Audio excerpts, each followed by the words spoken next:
3 minutes.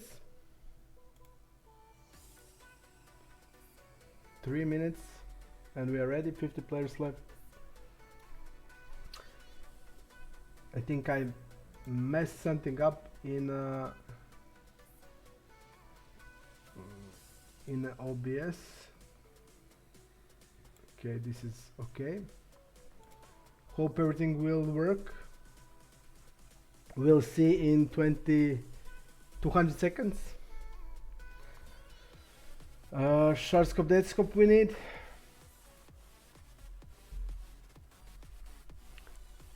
To see the players we are playing against.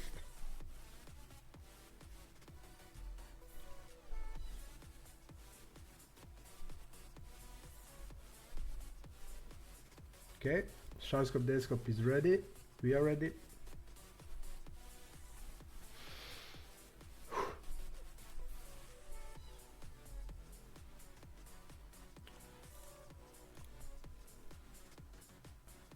This is the same table we finished yesterday. The positions are a little different.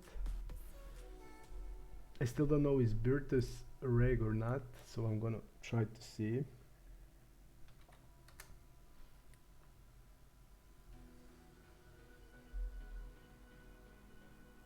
Virtus Poker Stars opt out, but ability is pretty high, so I guess he's a good reg.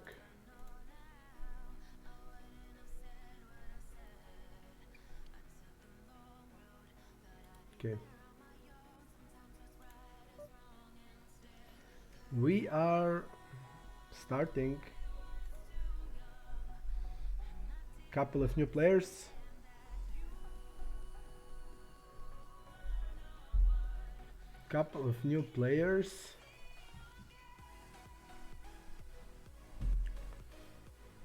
We're gonna check them also out.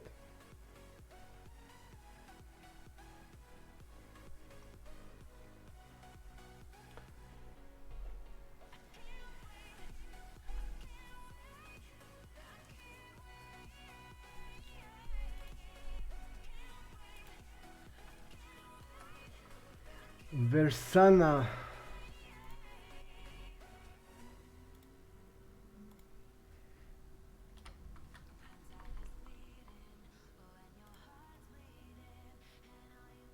Opt out. But pretty poor ability. I'm gonna put recreational player. Fish here.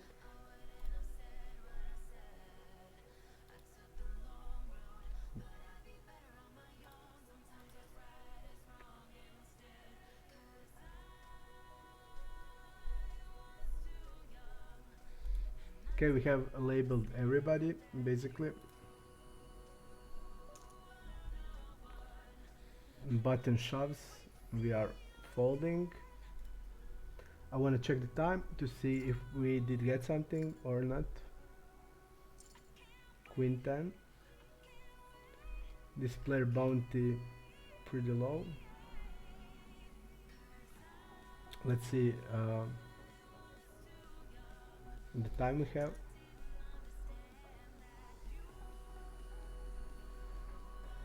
If the guy shoves, you are folding.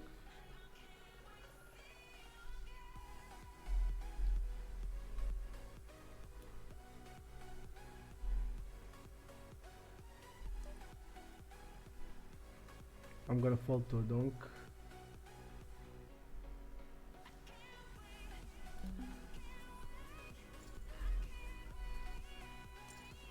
It's a play that shouldn't happen anytime. He is donking into the button range that has much more stronger hand than he does, and he should be checking all range, but he is donking. Our hand is a fold, so nothing we can do, but we will label them. So we have 3 fish at the tables.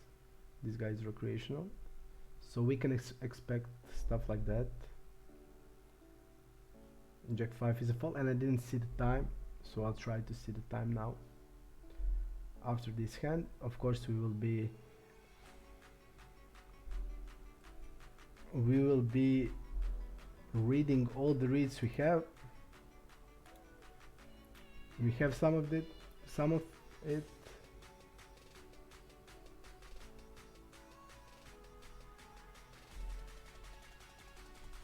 I likes to check a lot of strong hands, so probably his betting will be a little bit more bluffier because he's pot controlling a lot of strong hands, has them in the check range, over pairs and stuff like that, so pretty important to know. This guy only has 3 seconds, again donk or step.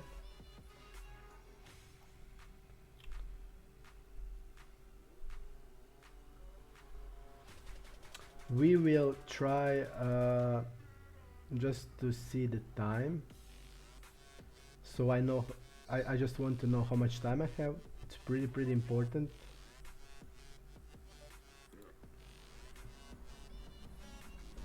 Pretty important to know how much time we have.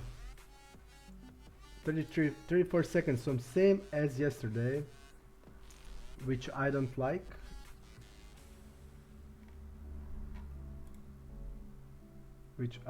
Very much, but it is like it is. So cutoff against the small blind. Small blind is recreational player, so I guess he can have a lot of 10x in the range. Hands like queen 10 off, 9-10 off. So cutoff is controlling, and we have a read on this guy that he's capable of checking out, checking behind, and also checking out of position strong hands. So basically he can still have overpairs in the range. When bets this small, it can be bet for protection, hands like pocket pairs, hands like jack x. It can mean a lot of things. Now we're gonna see. Okay, seems like jack x, but he bets jack x here.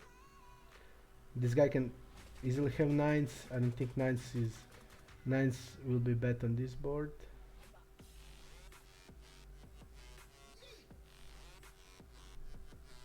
Against the recreational player. Fold. This guy doesn't have time. It's important also to realize that, because if he's not having time, if he's in tough spot, he will need to act pretty quickly, so we need to have that in mind. He won't be able to think it through a lot. We will open to X. Now button calls.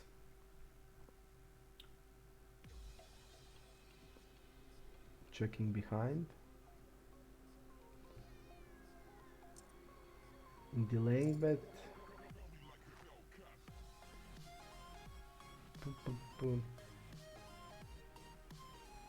He like a reg should be having check range on deuce 4-6 against the button range, but when there are recreational players they can have pretty wide range, so he should be betting more.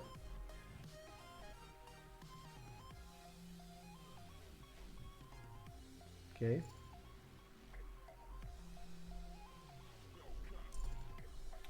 Deuce 9. We're gonna fold it.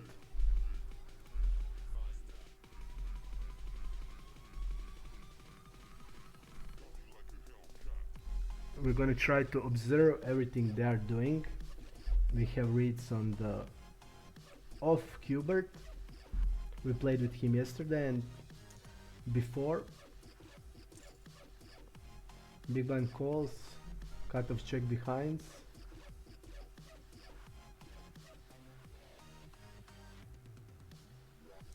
Yes, this guy now bets pretty big.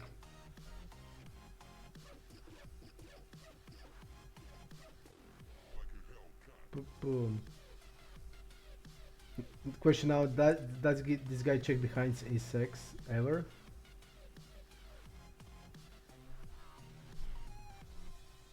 This guy reps like pretty strong ace, like Ace 10 minimally, maybe even just a 2 pair. Ace 10 still. I think Ace 10 is strong enough without problems, so he can bet it. Queen 8 is a fault from UTG. This guy had King Queen, he didn't bet it. On the flop, he called on the turn. Okay. Shove against Maciek. Pretty strong size. He realized that this player is in recreational, that he won't check behind many of ace-x, so his ace 10 is pretty strong. Pretty strong. Hey Chain Man, thanks. We are moved, and that's not the good news. That's not the good news, because in this table we exactly knew what the people are doing. Now we don't know. Guy is showing, we are folding. He has bounty of $1,900, but I don't think it matters that much. I just won't be losing 12 big blinds with Jack 6 suited. This guy is a fish. This guy is a fish. This guy is opt out. Probably reg, because mostly regs are opt out. King 3, we're falling.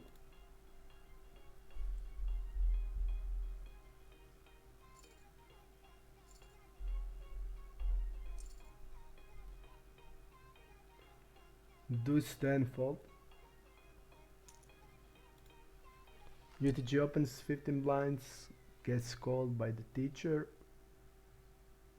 Teacher should be 3-betting a lot in this spot against this stack, not calling that much, or call like for a trap, trapping with hands like kings, aces, but mostly 3-bet the stack of 15 blinds, because calling range UTG versus UTG1 with only 15 blinds, it shouldn't exist at all.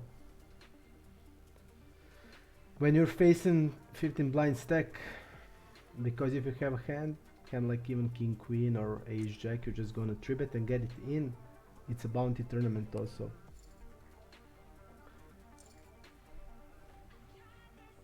Ace 4 on the cutoff is still fold.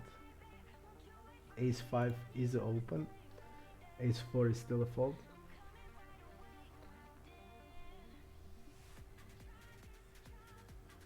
Still folding it. If we open, then the guy shoved, we probably should be calling it, because button should be jamming all broadways, but still we don't know the players. Guy called with 5-6.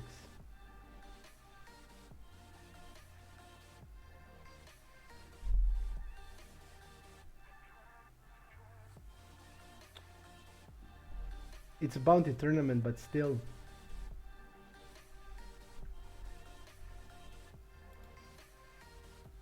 Loose call.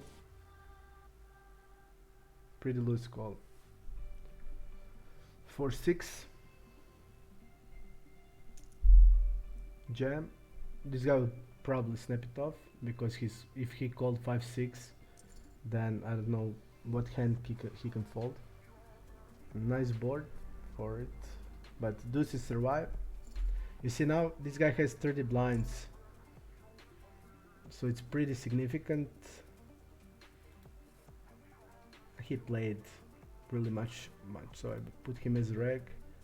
His ability is 72, but still he did play 63,000 tournaments, a lot, so we'll put him as a reg.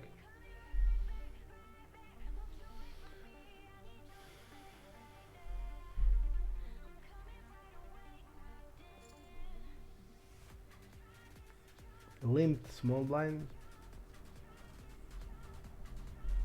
A lot of ace-x here. Much more than he has.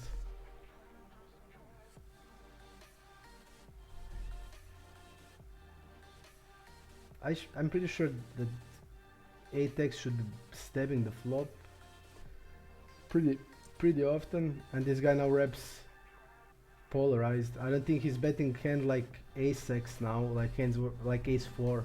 It doesn't have any sense to be betting it with this size.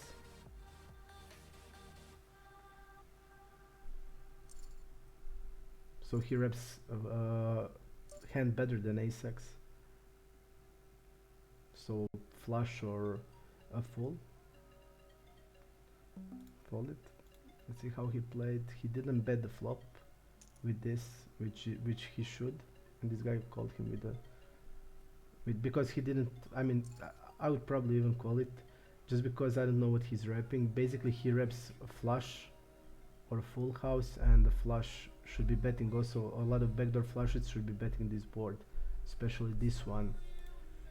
But again, this is a fish, so he can do whatever he wants. It's hard to put him to a hand, but on the river he's just repping. He's not betting ace, and he's repping polarized, and he's not repping too much. So the guy just snapped him with the king high.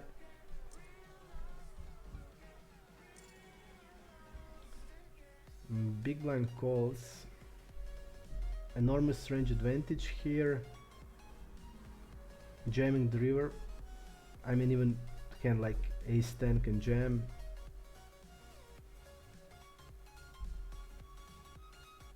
Without any problems.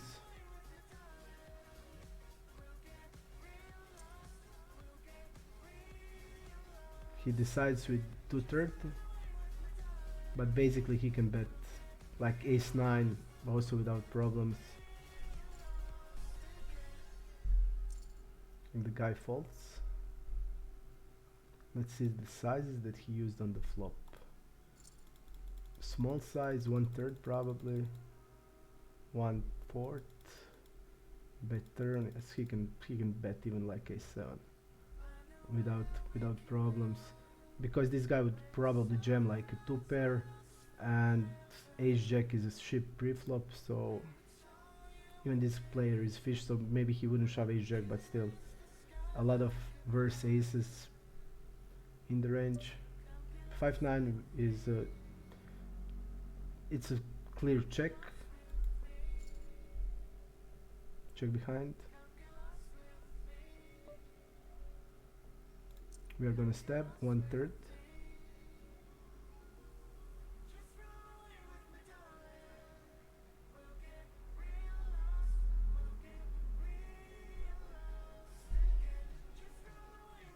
We have a lot of like hands like jack 7 off, jack 8 off. So basically we're stabbing this board a lot of 9x hands that are in the check behind range hand like 8-9 off. So I think we can stab this board pretty much easily. Baneris opens, our hand is a fold.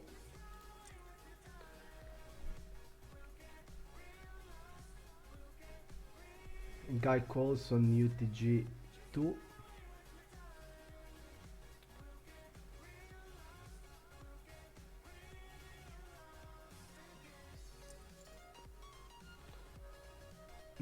This guy should be having check range here, checking all his hand in a range. This guy probably has all these pocket pairs in the range, so he should be stabbing aggressively. Big blind has 6-7 here, 5-6, ace deuce off, so he also gets a piece of this board a lot. I guess when he calls it feels like a 1 pair hand like maybe pair plus draw.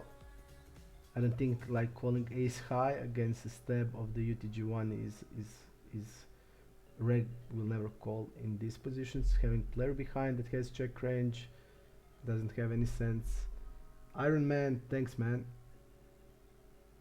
So basically I feel this guy has hand like 5x, like a pair plus draw, like a 5-6, 5-7, ace 4, 4-6, stuff like that. Basically any 4x, 5x will call. I don't see much of like maybe even 6-7s, but 8s are probably squeeze. This guy now reps, probably this guy reps now.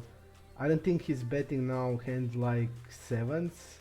Even he can bet it, but I don't think with that size is the way to bet. I feel still a lot of pair plus draw here. Hands like 5-6, like 4-6, like ace-5. Still calls.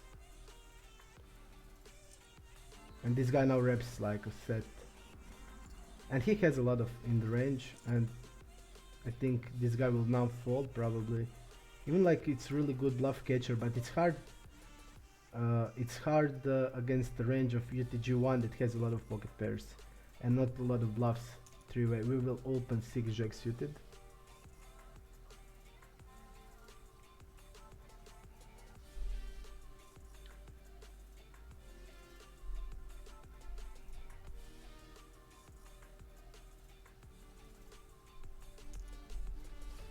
Folding to a three bet.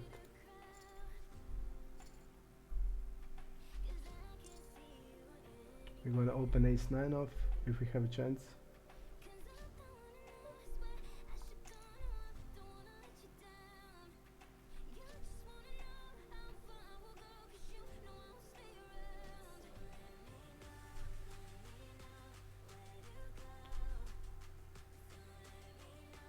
If we face 3-bet, we will gonna fold.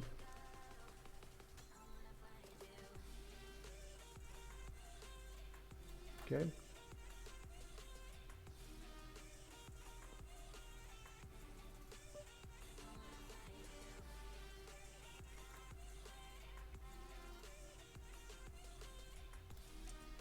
I'll bet 1/3. Pretty nasty board, but still ace-9 is a bet. We can check behind also.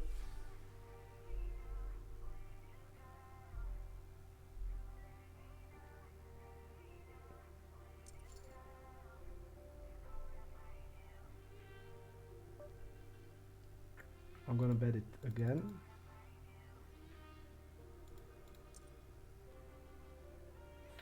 This king doesn't change a lot.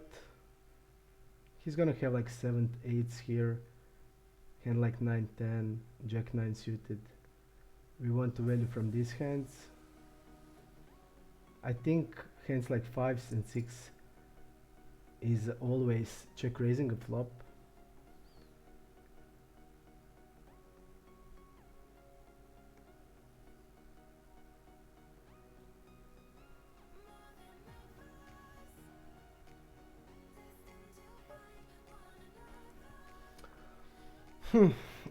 It's like this. I think that only king that he can have is king-9 suited, and I think it's jamming the turn.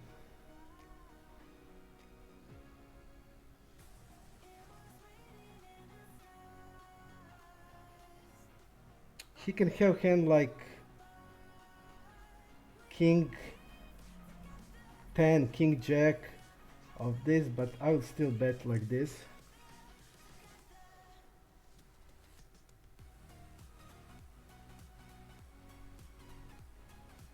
I still feel now ace-9 is good here.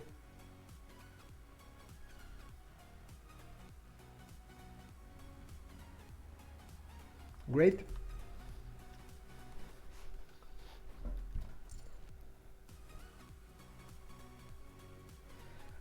Three 10 fold.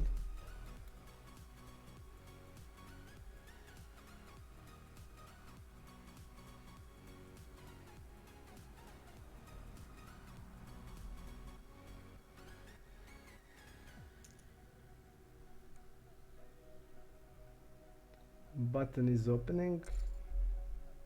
Monotone board.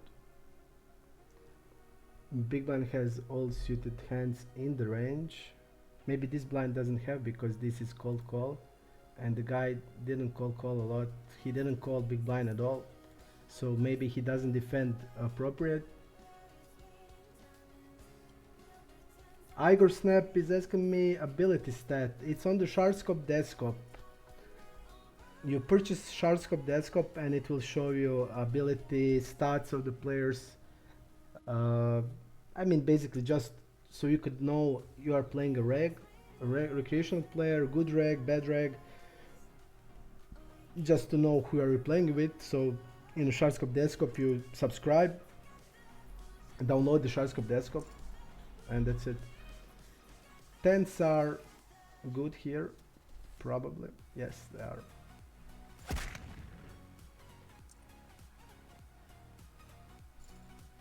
We have ace queen suited. We're gonna tribute it.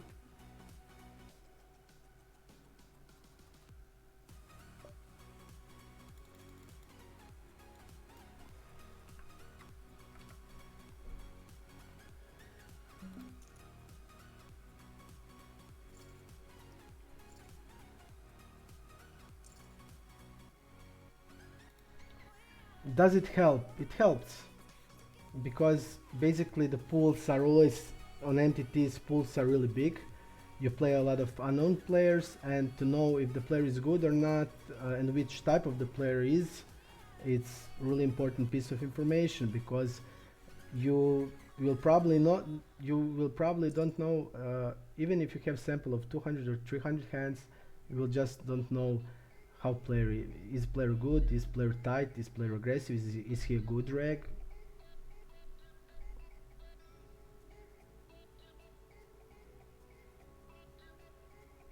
Yes, you have the also information how many tournaments they played. I think it helps, because hot stats are not reliable, and you will never know is the player good or not, because even like on 1000 hand he can fold 20% on a c-bet and he can fold 60%, and it doesn't mean anything to you. So having that information is really important to know against who we play.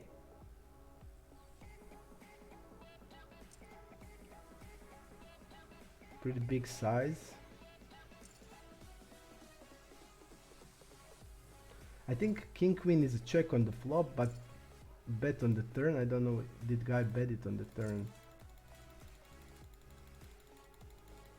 He didn't, he just bet on the river. So we see that he's not.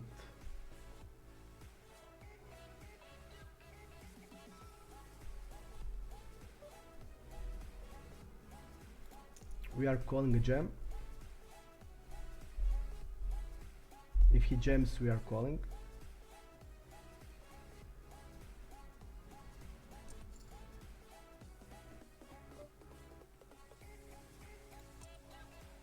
Betting 1 BB.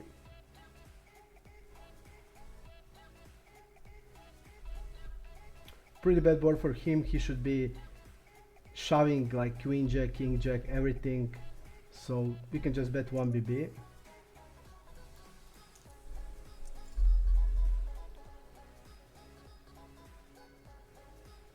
Great.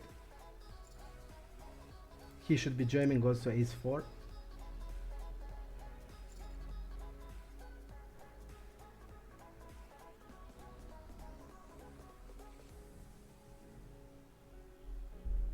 I want to see how much time we have.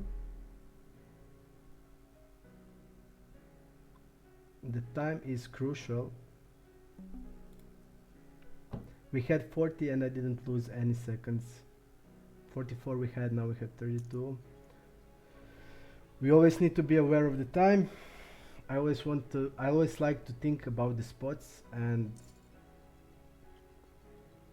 nasty flop. Big blind here is really strong. Big blind has all the 2-pair stuff that button doesn't have. 5-6 off, 5-7 off, 6-7 off. Big blind has it all. Button doesn't have that combination. Nuts advantage and range advantages on the big blind. So this guy should be not c-betting really much, and this guy should be check raising a lot in these spots.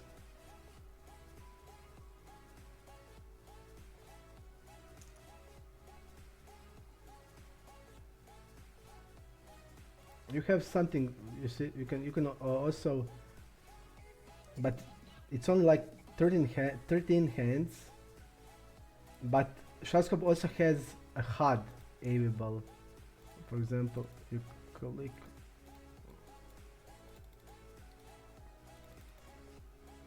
Basically you click here. Okay, I found it. So you click here and you have information about the stats, but it's only like 69 hand that HUD has, so it's not reliable.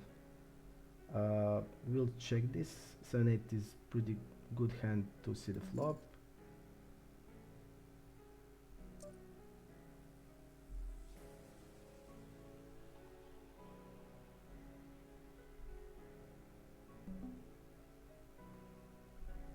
I will fold. I don't know what this means, but we will have 9x here to call. I mean, he can jam, but he's like overbetting 6x pot.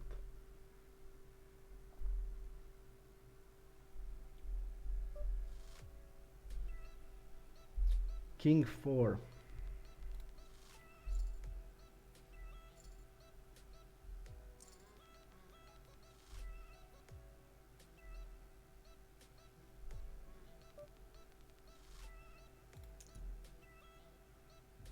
We are opening button.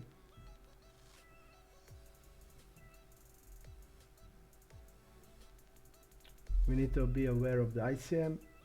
This guy can take us out, we can take him out.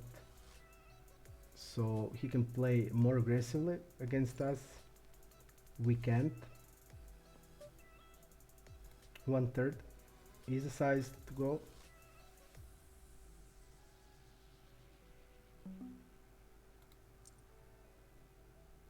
He's gonna have a lot of 9x hands also.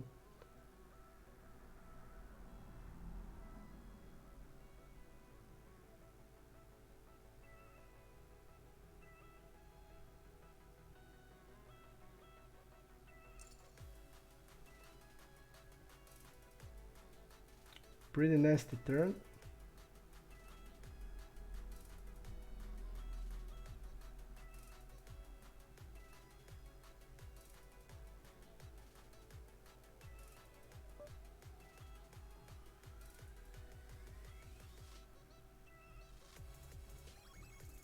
I'll check it behind.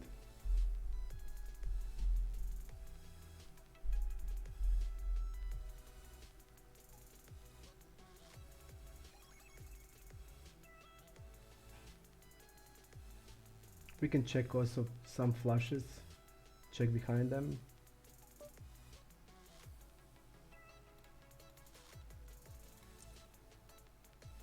Just because it's pretty nasty turn. I won't bet 1/3, I will bet bigger.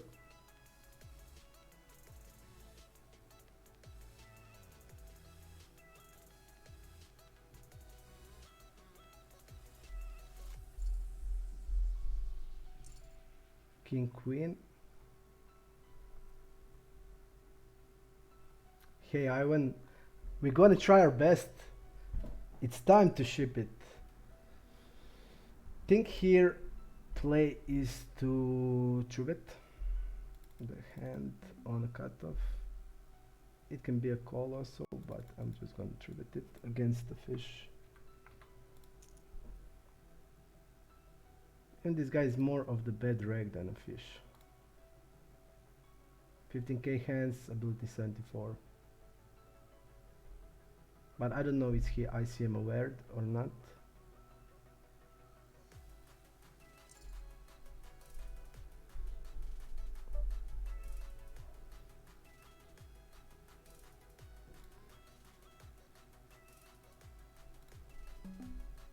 I will go 1/4 in position with the king queen.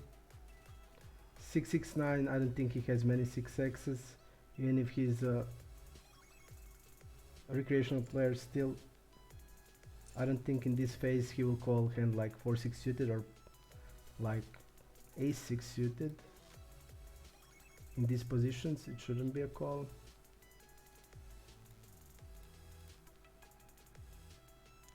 He will have some like 5-6-6-7, but still our range has a lot of overpairs that he doesn't have. We can go 1/4 without problems. He's probably even wider than a normal range, but still we have range advantage there. We can play in many sizes also on the flop. We can go 1/4, 1/3.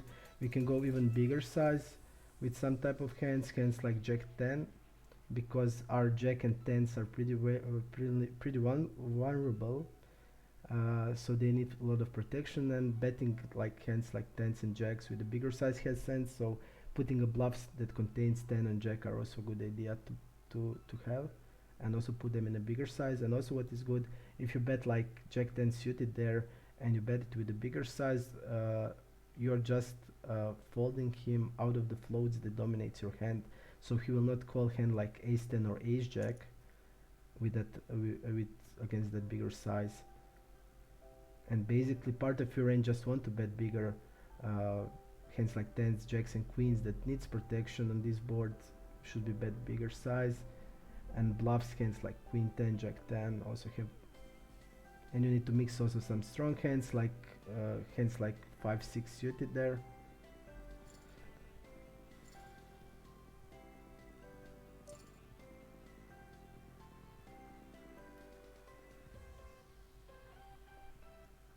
Hey Dart, thanks man. In 5-6 hand, when he called 20 big blind, why is it bad to call? It's not bad to call, but I just said I don't like it. It's not bad because people played different way that bounty builder tournaments. But basically, if you lose in like it's 30 player left now, and if you lose like that portion of the stack, it's not great. And basically your roll is behind, so you're gambling to win bounty, but you're also hurting your stack, and I don't like it. But it's not bad. I'm not saying it's bad. I didn't want to call jack 6 suited for a bounty. We could, but I didn't want to.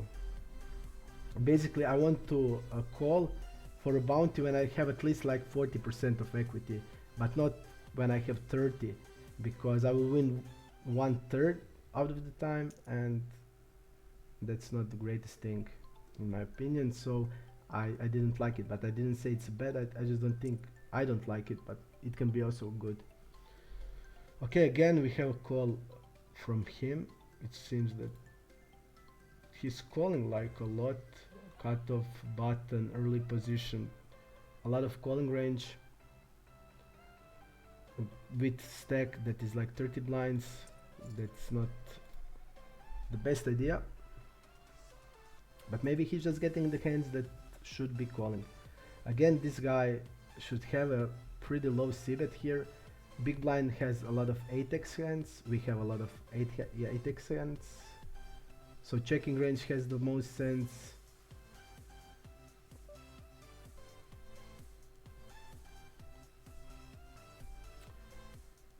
So, you know, if he's checking his range, he still has really strong hands in the range. Bluffing with sixes is not something I think we need to do. Even we have the nuts advantage here. We have the most trips in the range. But still, I don't like to do it, because also this player probably has like hands like king queen and ace queen always in the range. We'll just go to the showdown.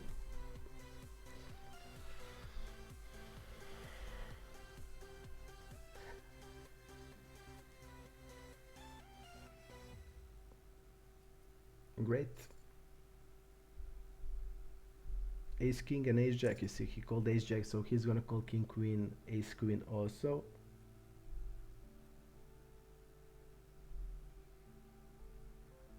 Yeah. 4-7 off. I think it's even not a limp.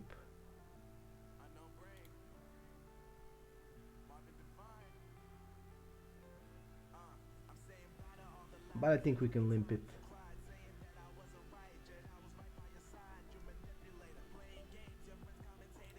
We're gonna limp it.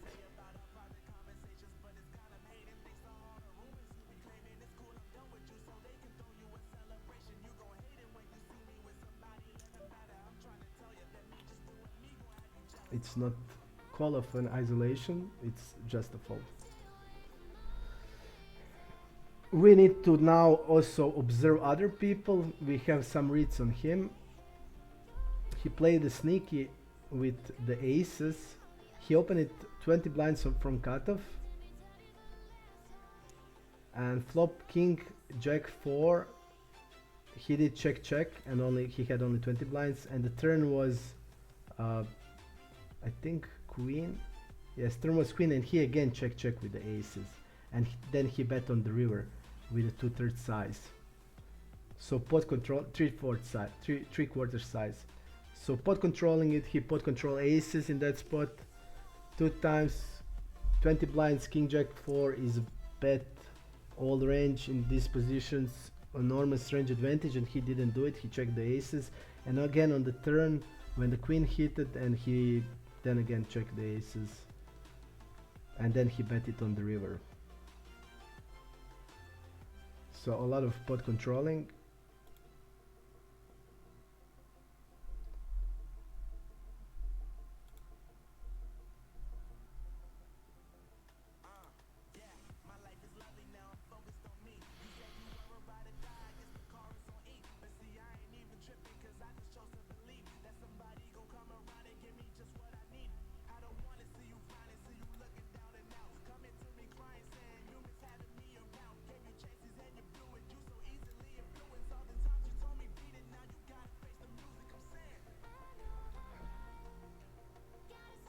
Thirty players left.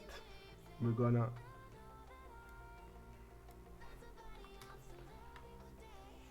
okay.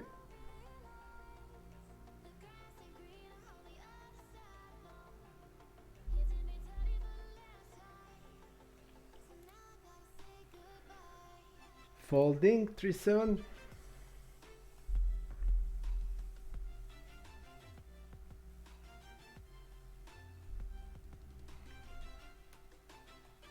We're gonna open also now 2x from all positions, and I mean most of the players on the tables are also doing it. Nice board. Big blind has 7-10 off, queen 10 off in the range always. So nuts advantage is here. This guy can bet his range in this board. He will be facing with a lot of check raises against a good player. Even this guy has advantage in a set section, because jacks and nines are always a 3-bet, and eights are probably mixing it 3-bet and call. So, but nuts advantage is there, but range advantage is still here because of all the overpairs and all the sets. And because of that, he can still bet a lot, but not all range, but still he can bet a lot, because also big blind will have a lot of air hands, a lot of ace highs, and nuts advantage is important, but because it gives a lot of EV to your range, but still regarding a c-bet strategy and aggressiveness, it's more important with the range advantage. So having the better compilation of good hands from your range, like top pairs, over pairs, much less air in the range, that is why you can bet more. Nuts advantage is only important really because it gives some part of your range really high EV, but he can still bet a lot even if he doesn't have nuts advantage.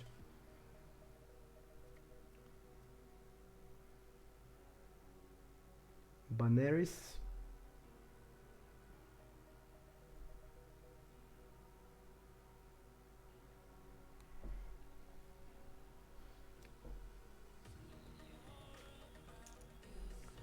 Baneris 3-bets. You see here is a lot of ICM pressure.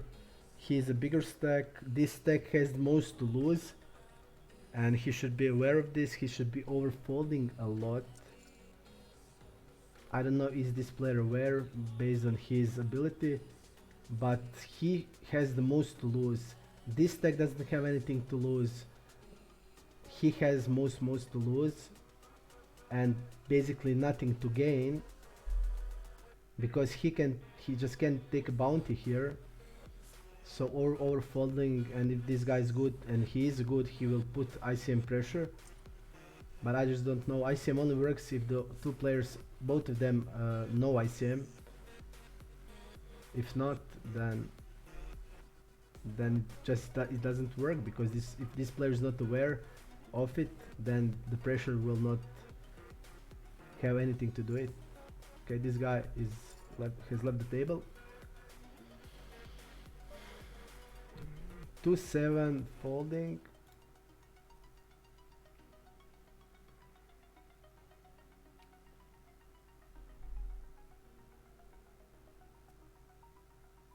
And this guy has a nickname 2-7s. 2-7S. Limping small blind, 30 blinds deep. A lot of limping going on.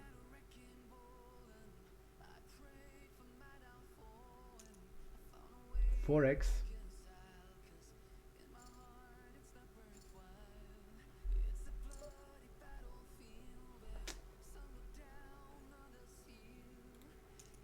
Gonna open deuces. 60 blinds there fold. But we are opening it, and we're gonna call a shove against this player.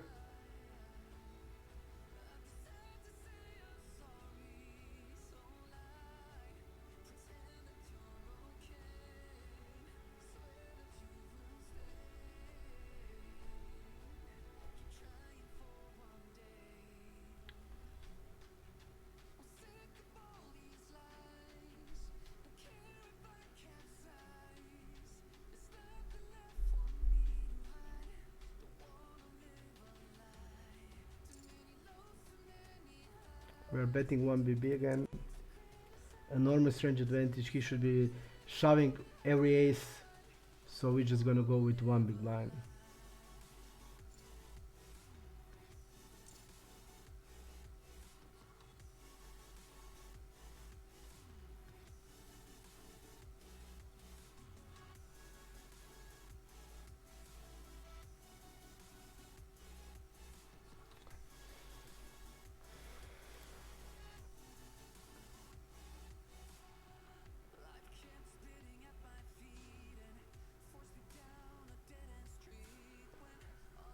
Guy is disconnected.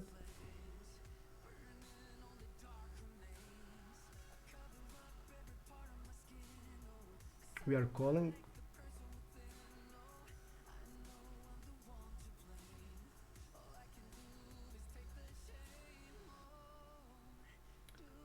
Our tribute bluffs are like ace 3 off, ace 6 off, ace 8 off is a good call.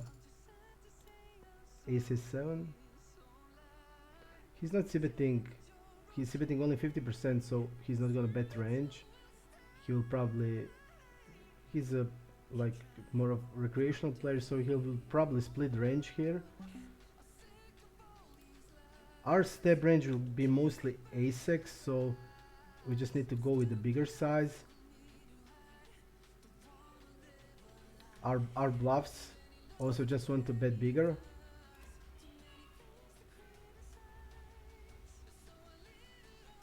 We have 5-6 here, and I feel his range is like pair.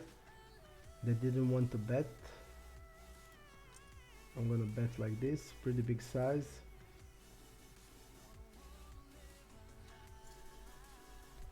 Because we are betting a trips plus range, and it doesn't have sense to use a smaller size, because also our bluffs basically wants to bet big.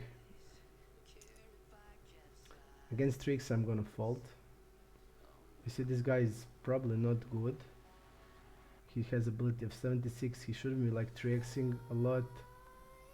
I'm not gonna call against the 3x because I don't know what this means, this open of 3x, what range he opens. It's okay to check to 3-bet, but I just don't know how he plays. Is he good? Does he understand ICM? This hand is perfect for 3-betting bluffing, but until I don't know, I will not do it. And maybe he'll open with 3x, just strong range, we don't know it. So until I know, I'll just be chilling it, taking it easy to see.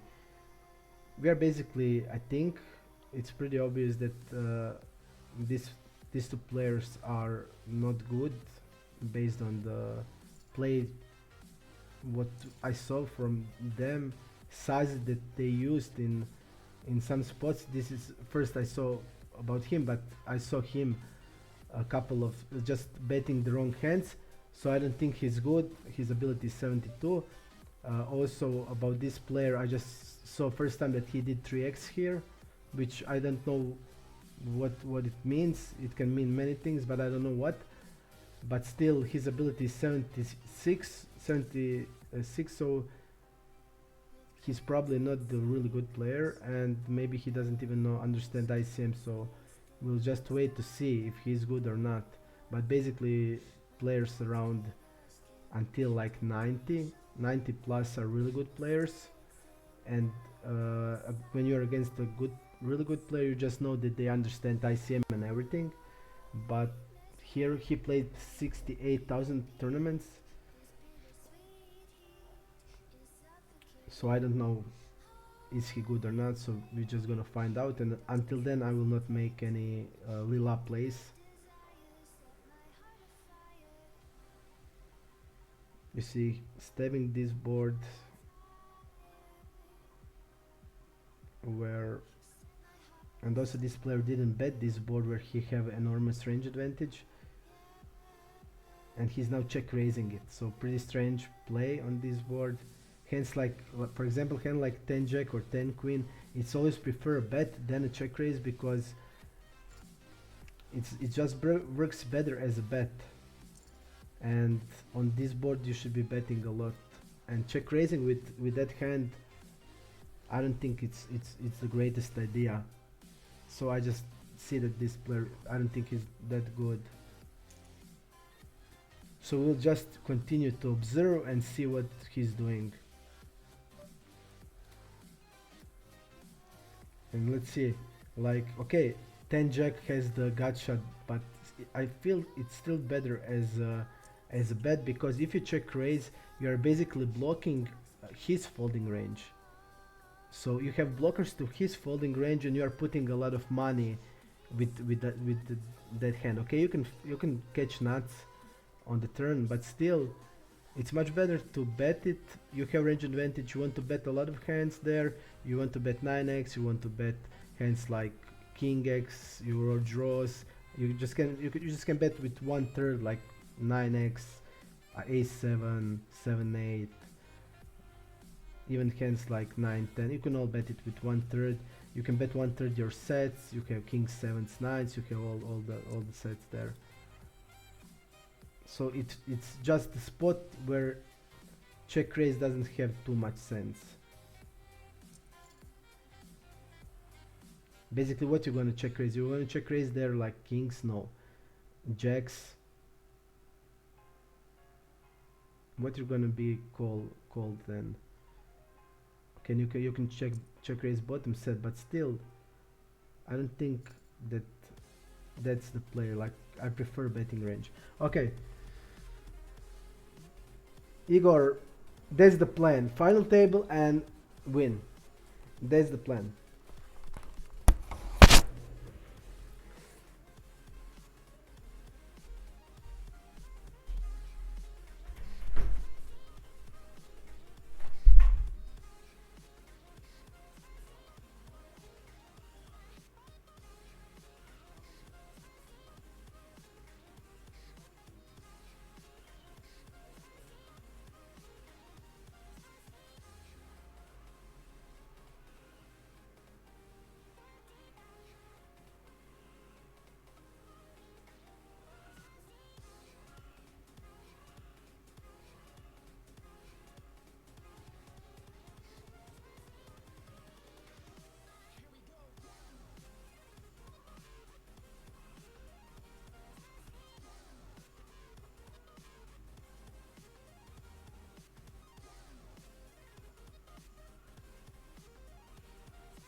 Ajmo, idemo.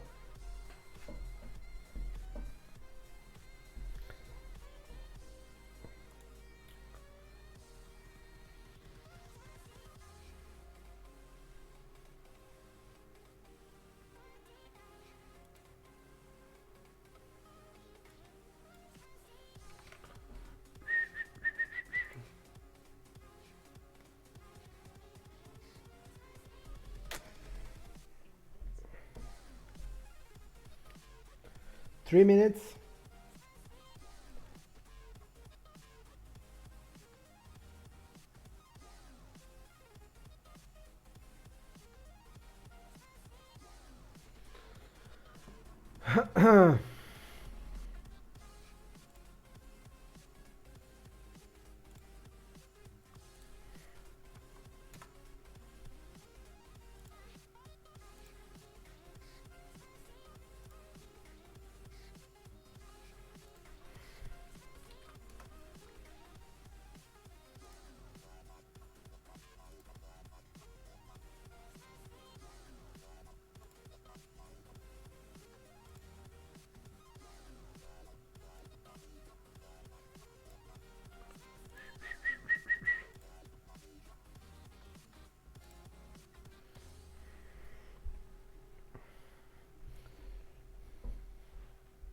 Pretty good table also.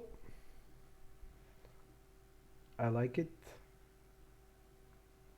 We need to just be observative, see what they're doing. That's it.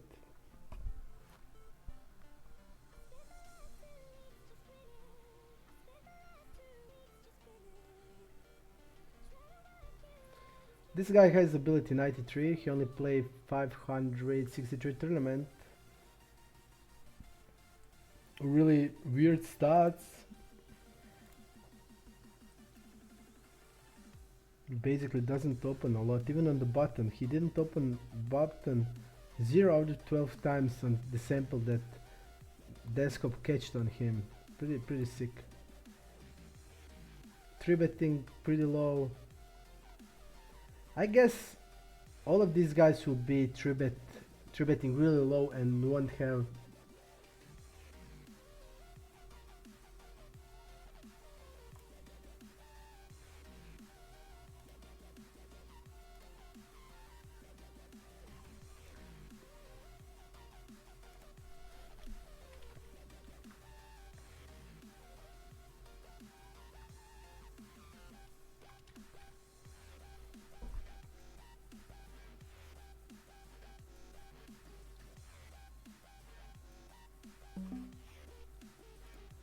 Let's go.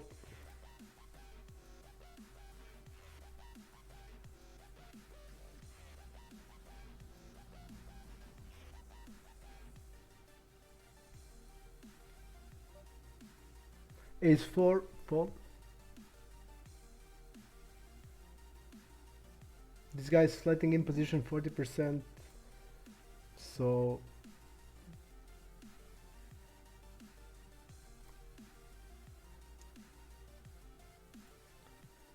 he 3-bet only one time.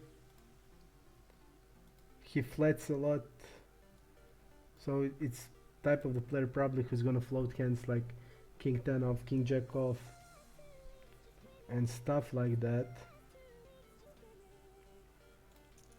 Open sevens.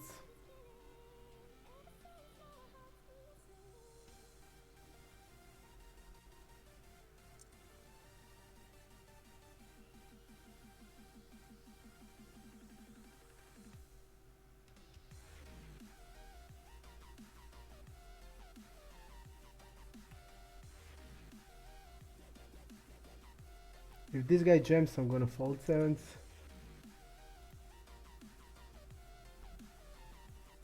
You see, he did only all in once, and we see that he's like 3-betting pretty low. I mean, I just don't feel like losing 30 blinds here. He's shoving against UTG and UTG 1 and UTG 2 feels pretty tight. He should be like jamming like King Jack suited But I think we saw that he likes to call. I would think he would call those hands, so I'm gonna fold sevens. He has bounty of 900, but I don't see many value in that bounty in this situation where we are currently, because I just see that he did flat a lot, he did call a lot, you see, in all positions. So I feel that he would, because hands like king 10 suited, king jack suited are great jams, queen jack suited, but I don't think that he's gonna jam those hands. He will probably call them just based on what I see from him. So I folded sevens.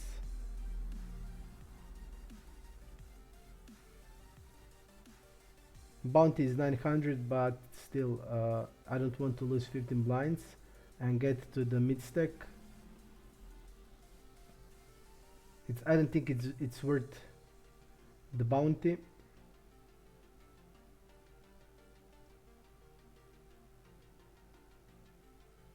And also from what I see from him and Schwarzkopf Deskop, I feel he's gonna be. See, this was the first time he did triplet button, and he's now squeezing against two ranges. I don't like that sevens at all. King 3, call. A lot of air. We have a lot of air. A lot of ace high, king highs.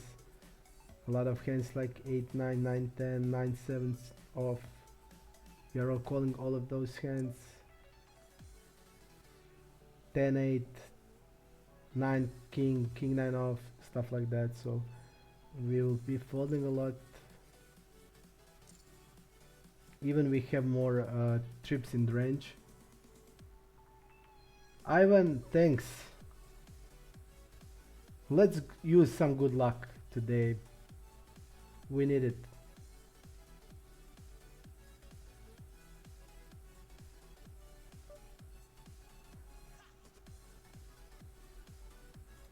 I'm gonna limp it.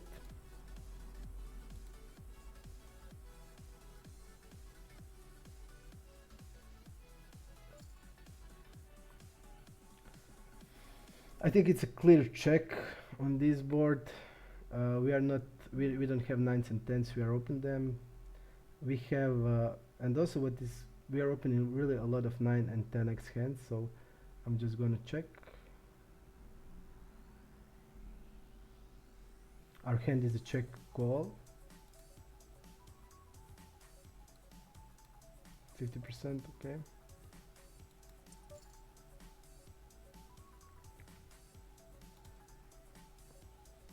And also I would like check call hand like queen 8. Definitely.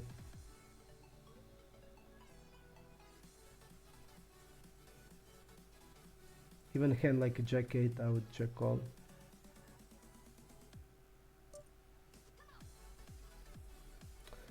I feel now he's wrapping a hand like queen x. And I don't know, is he isolating like queen jack here?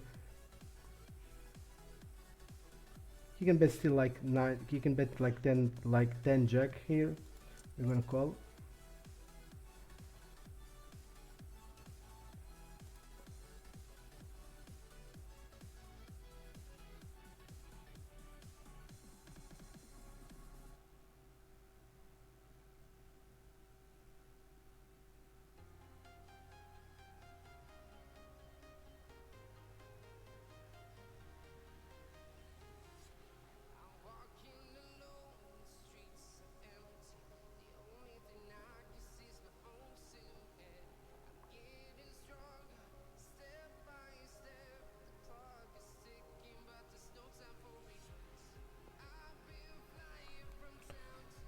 Great. You see, 3 jack. We are calling the river, of course. We have ace blocker.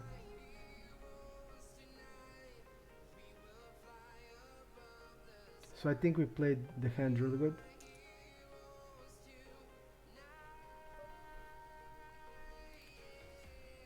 The problem here with his hand, I don't think he's folding that much on that river. He did think through the last second, but basically we have really a lot of ace-x hands, and it's hard to get people to fold ace-x in that spot.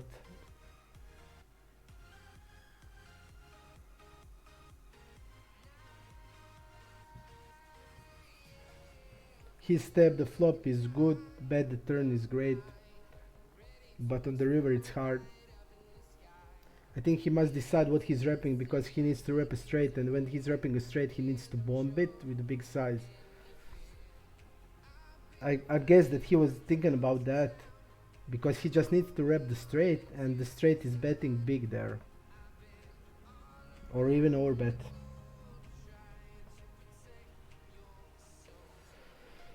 Let's see here.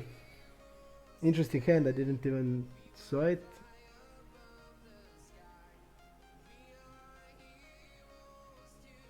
This strange size. I think the size should be 1/4 or all in. Like win 1/5 with the defensive bet like 5. 4, 5. 1/5, even less than 1/5, or all in, because you want to take his bounty. This size doesn't have any sense.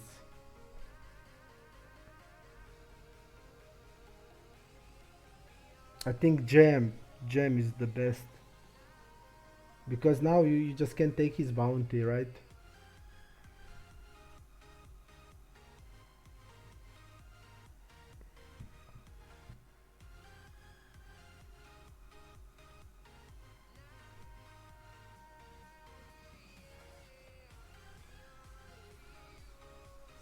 I explained why I folded 7-7.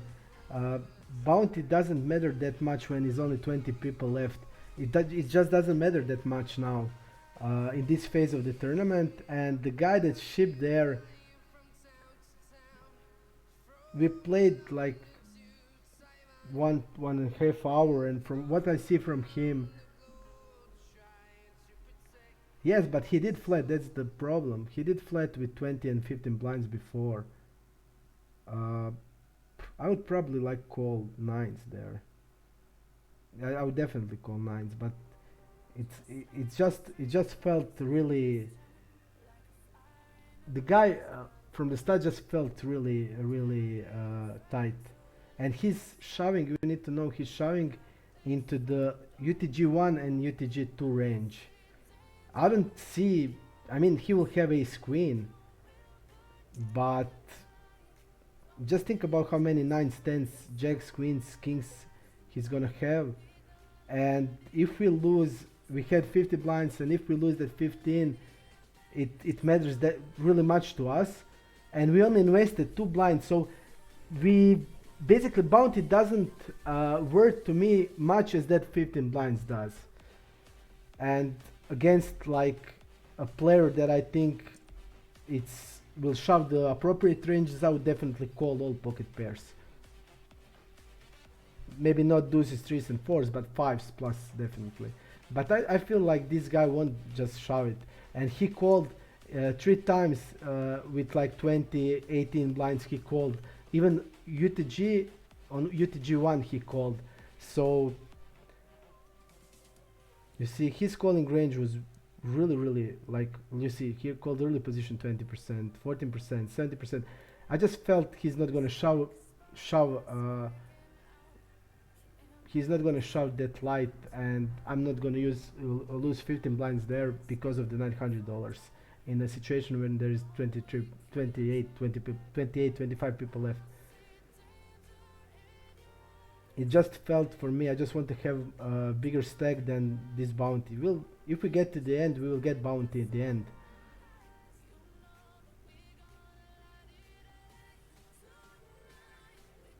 We are in this spot. I'm not chasing bounties that much anymore, because they're not worth to me that much. Like 15 blinds matter really much, because suddenly we, from the good stack, we will come to the mid stack and we can just lose the tournament. $900 bounty, in my opinion, it's not worth it. And you need to know it's only 20 something people left. The situation just changed dramatically in that spot. People forget about it, but people shoving ranges will be way tighter. Like that's my experience. I mean, uh, I played this year a lot, and when I was in the deep runs, I always made the GTO calls. I mean, just played my ranges, and for example, here sevens are always a call, even fives are always a call.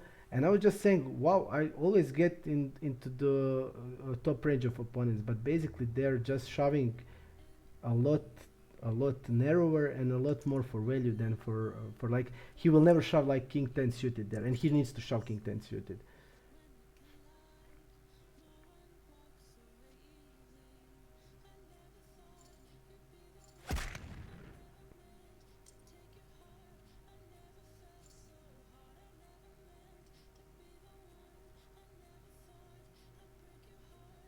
Queen 8. And also in that spot he doesn't have anything to gain, so he can take bounty or anything, and I didn't felt that he's gonna just that he's just gonna like shove jack 10 queen 10 king 10 king jack and stuff like that.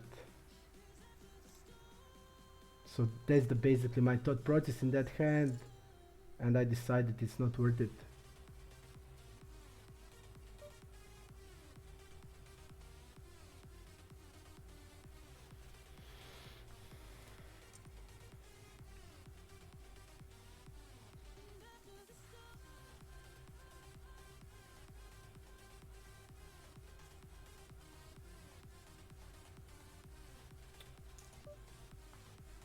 We are against the eyes of folding.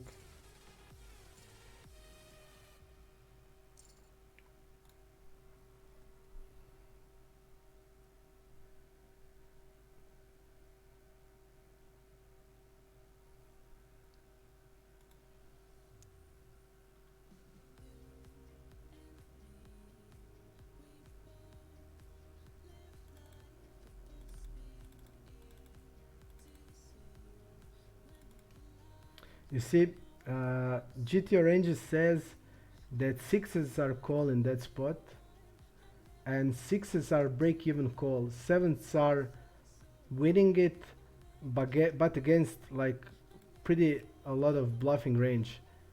If we take out king 10, king jack suited, and hand like ace 5 suited, sevens are losing call. So it just matters, doom bounty means that much to me or not, and I decided it's not that worth it.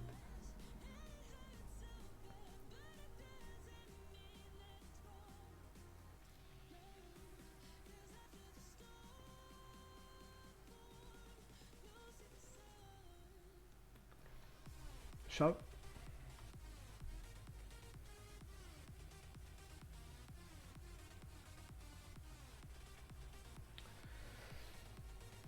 You see, now we have 40 blinds. If we lost that hand, for example, we would be now a lot less. All the chips matter now, and I didn't want to take mediocre spot just to chase the bounty. Now he has 2.5. It's much better than 900. This guy only has 250, so no point in chasing it.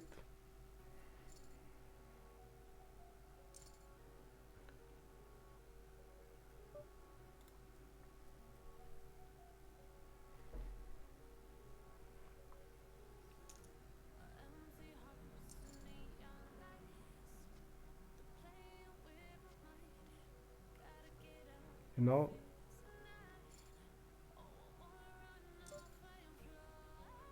I mean 8-9 suited is a clear shove, but you see now the guy has 17 blinds and he has 27 blinds, and the bounty is $250.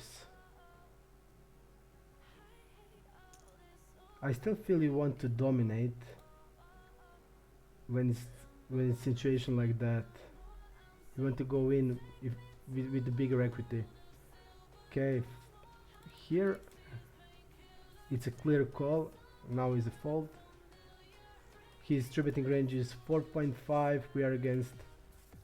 We're just clear folding it.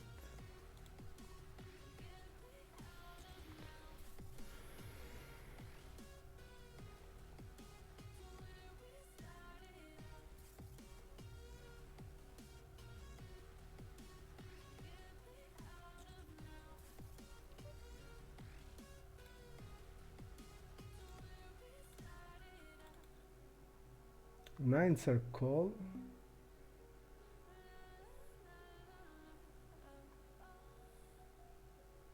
By my ranges.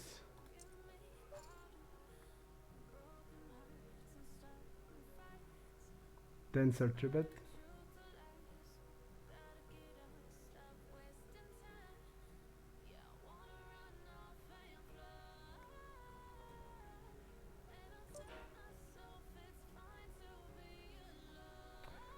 Our range has a lot of pocket pairs. We have king, queen, king, jack here.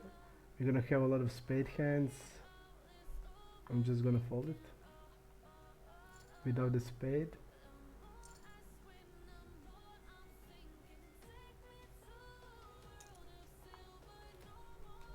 Three bet range is tens plus ace 10, king, jack off as a bluff. Jack 9 and king 9 suited as a bluff. Ace king and ace queen for value.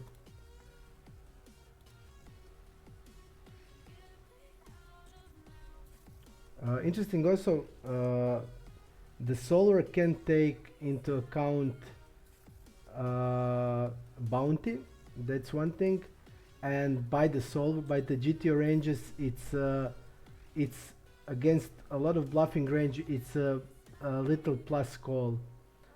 If the guy shoves king 10 suited, queen 10 suited, king jack suited, ace 5 suited, then it's winning a call. But if you take out those hands, then it's not even winning that much, and I think it's even losing call in that spot. And my interpretation of the way he played, I wouldn't think that he's gonna jam against UTG that covers him easily. I didn't thought that he's gonna just shove a hand like that, so I just didn't want to be in a mediocre spot for a bounty of $900. That's it. If you see even these nines now, we just need to be aware. This guy has more chips. He can put us to ICM pressure. I mean, and also on that board, his double barreling range consists a lot of equity, and nines are just gonna be in a lot of trouble in that spot.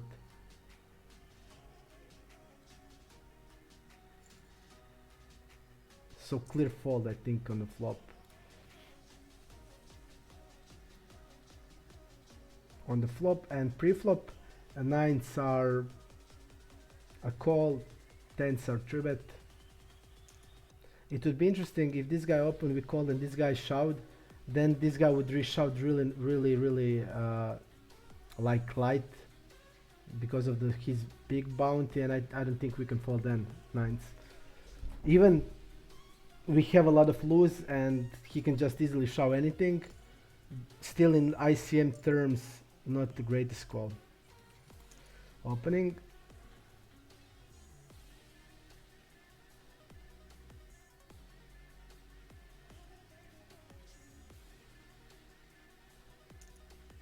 We are calling a shove.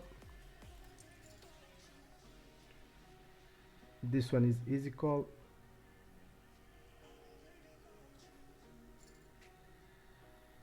I think we just want to wait for spots like this.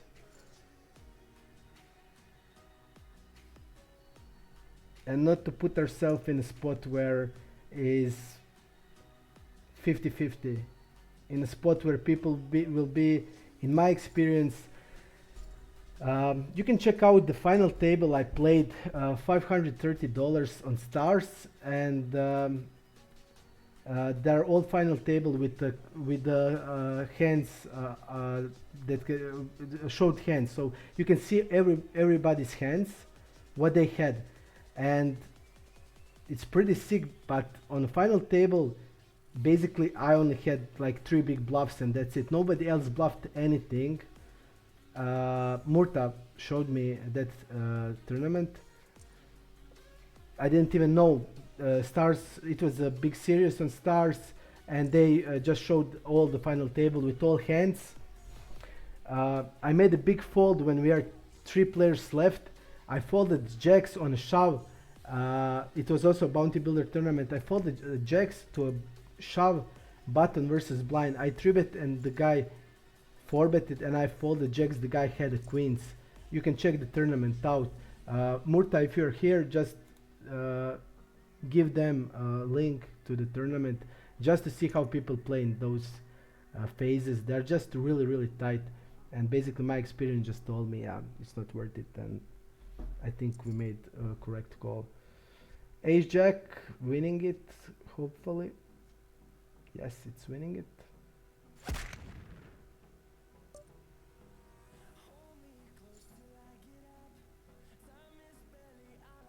Let's see the time we have now.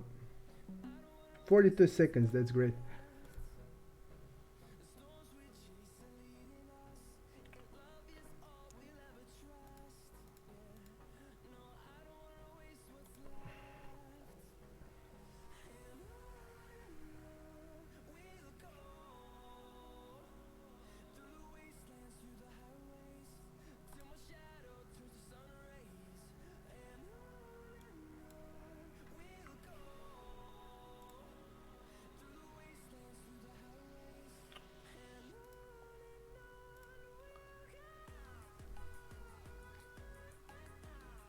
I will try to find that tournament if you're interested.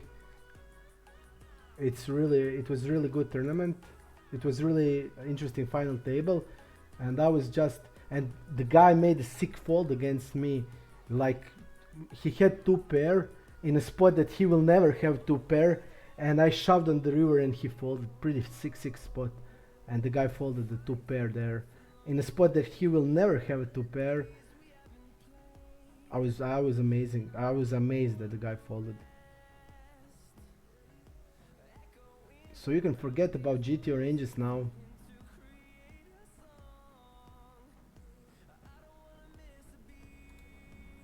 You can forget about it.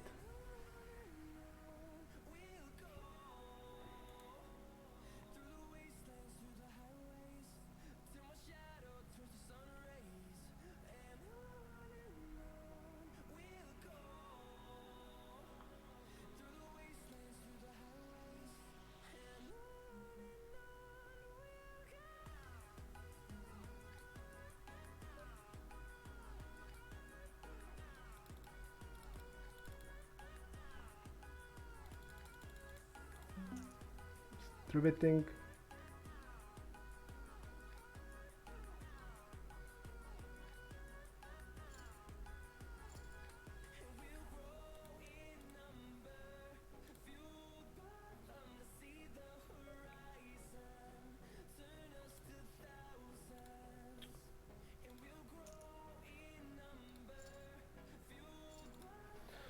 Recreational player.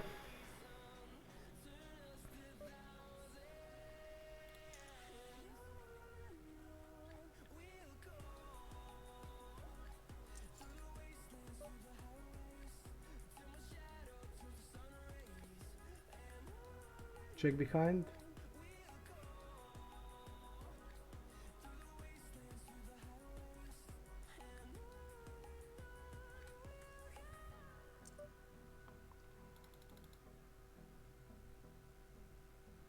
The guy shouldn't be stabbing a lot. I will raise it. Just base because he shouldn't be doing it. Based also on ICM, we have now pressure on him.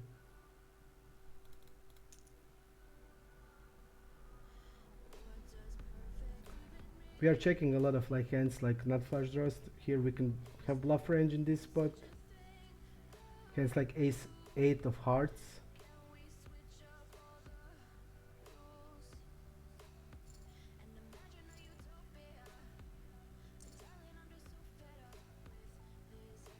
And when somebody is doing something it shouldn't be doing a lot,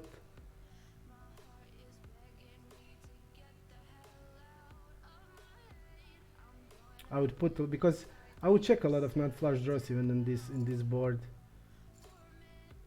Even hand like ace 10 of hearts can be like easy check behind, and I would raise it now, just based that he should be aware that he should be careful.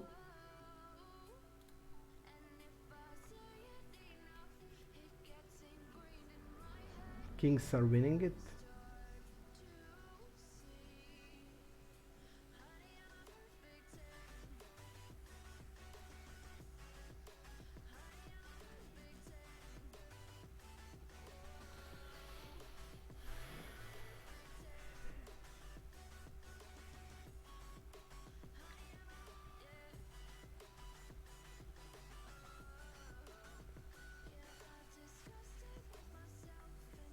Folding.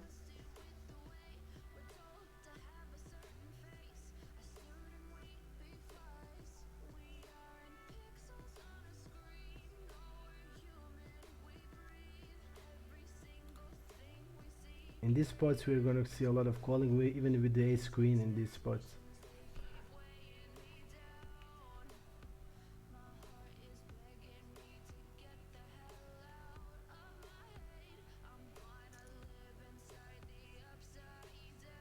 Squeeze.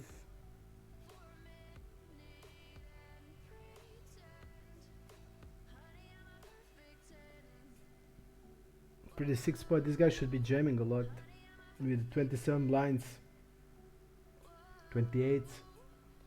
He needs to jam a lot of hands. So this squeeze looks really strong in my opinion. King 3. Wanna against the recreational player. Check.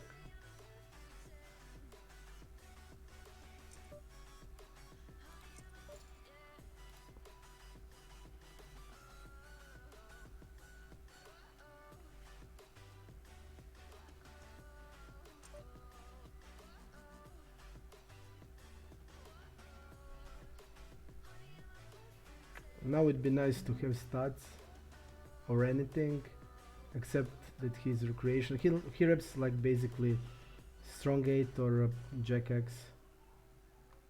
Until we know, I will give him the credit. King 3 is not betting that flop.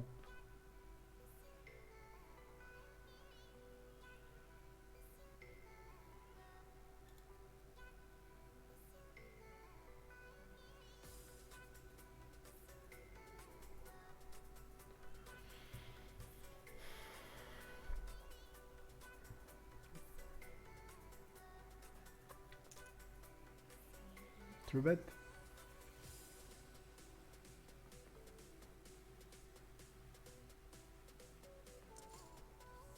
Call. 40 blinds, there's a lot of calling three bets. Guy checks. Board that he should be betting pretty often with the linear range.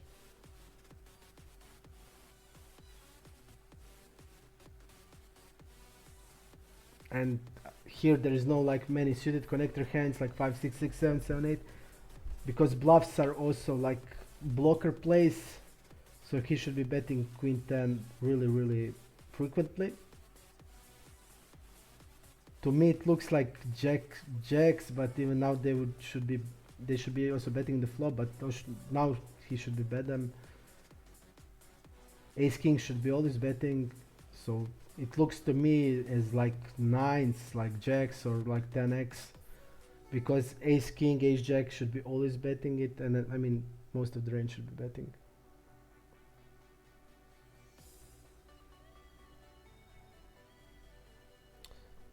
Now I'm pretty confused.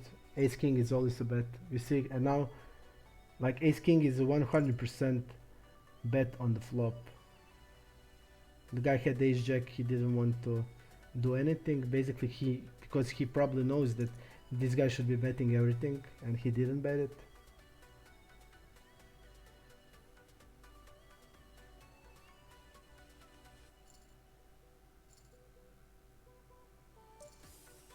You see now, I mean This is pretty. I mean, you can see everything from this. If he's not betting ace king on the board, queen 10, where he blocks ace queen and king queen, and he has really big range advantage against a range that will be wide enough, and it should be wide enough. This player is good. I will tell you exactly. He needs to call like ace jack off, queen jack off, queen 9 suited, queen 8 suited, king 9 suited, king 8 suited, all the suited aces, all the pocket pairs. So a lot of air in his range, and his range is pretty Broadway heavy. And the guy didn't bet even ace king. So in this spot situation change, my experience says that people are way tighter than usual, and we need to always take that in consideration. Limp it. 3-6 off.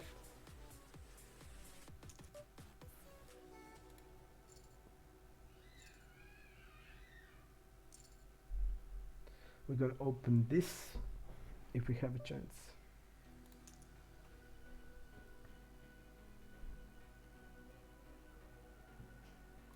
This is his re-steal. He didn't re-steal anything.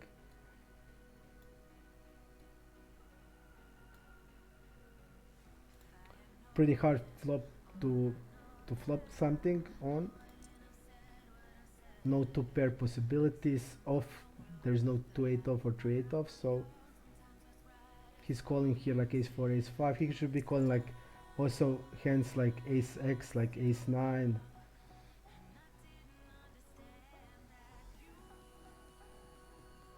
He has 4-5 in the range also, 5-6. Hands like ace 9 should be also floating, ace 7.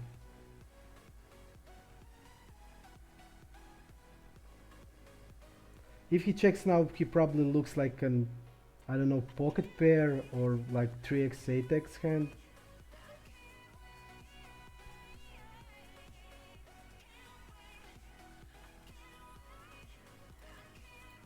I'll go half.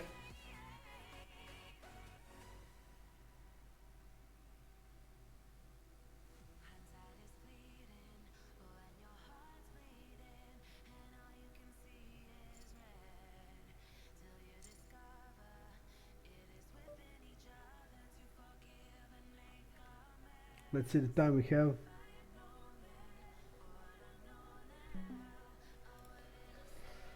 When I live for poker, I like to play poker. My head is in poker, so I remember everything about poker. It's like you love some girl. You you know what she likes. What uh, you know what she wears. You know what perfume she likes. Just when you love something, you care about it, and it's natural.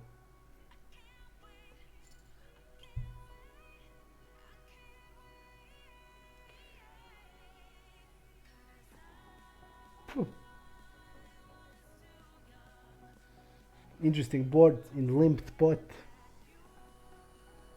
I guess both players have nuts.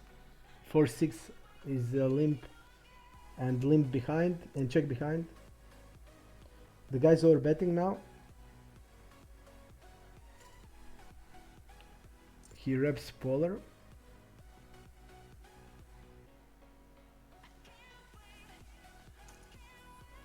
We are calling 4-6 suited.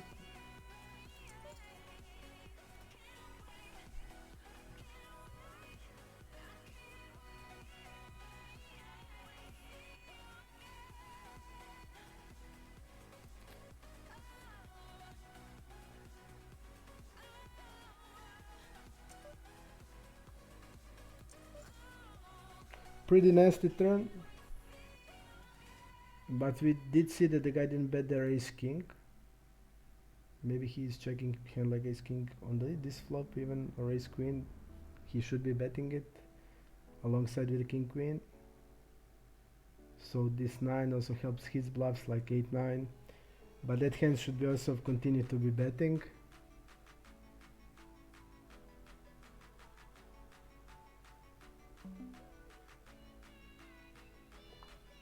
I'm gonna bluff it.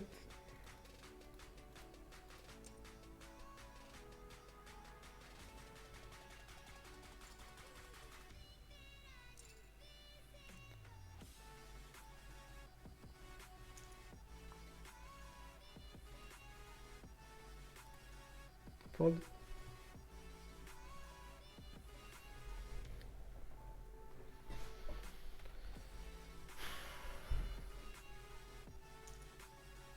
Interesting.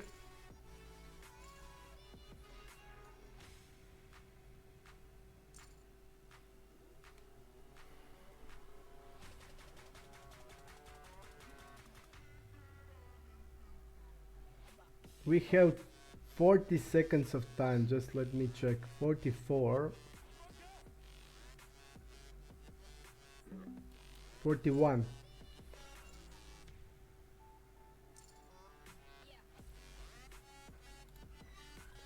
Pretty bad.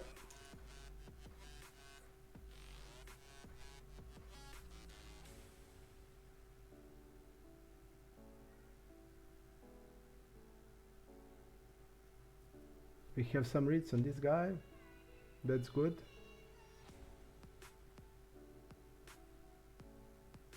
You see this guy, called cutoff versus UTG3 with fives. The board was ace jack 9, two tone, and he stepped 1/3 with fives. Turn was queen and he checked behind, and the river was king and he bet on the check, he bet 2/3.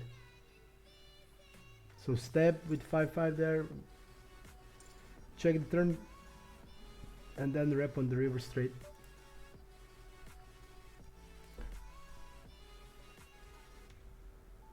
And he bet big on that river.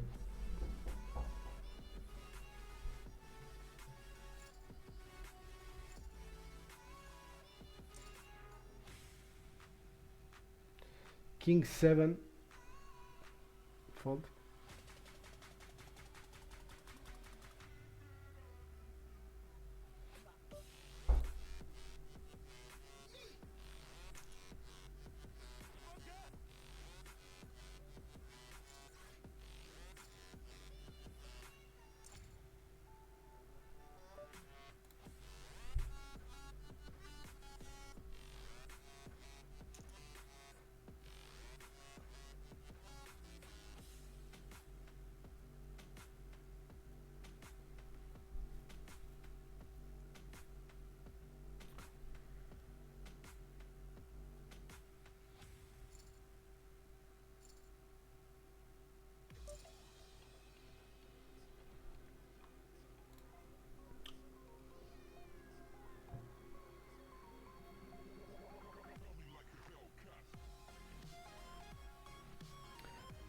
I will play probably tomorrow. Let's see what we have. Tomorrow is 8th of the March. We have one good. We have tomorrow bad day, but still, I mean, we can find something. Basically, only two good tournaments, and not too good, just like mediocre. This guy has the leading bounty in the game.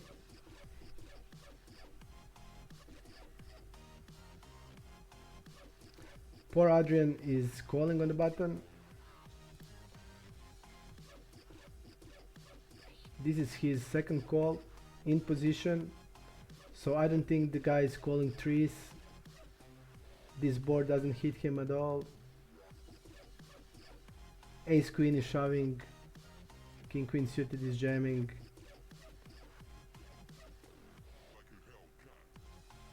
Probably some hand like ace jack, but it also should be a jam.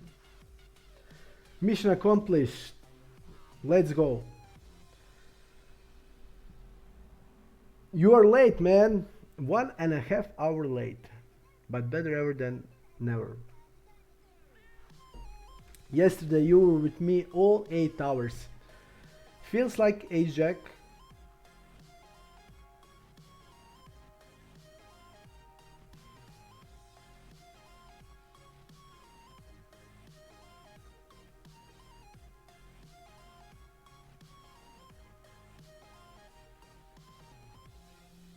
Feels like Ace Jack.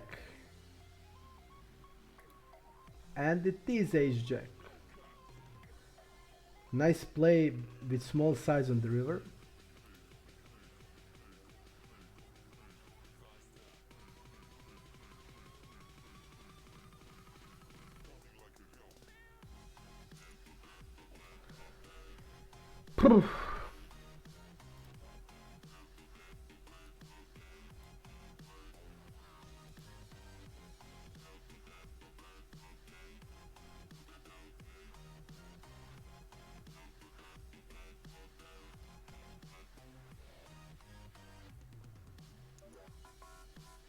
I was thinking, do I want to gamble?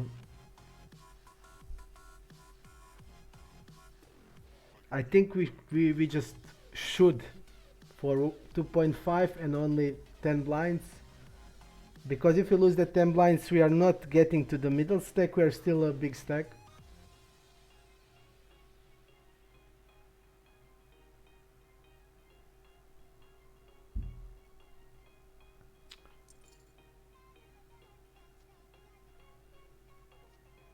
We would lost it. We would lost it.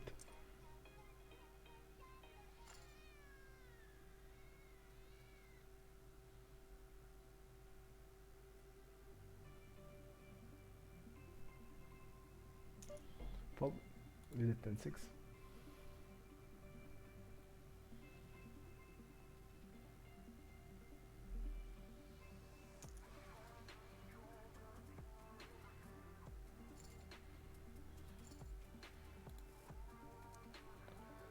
Five, 7 fold.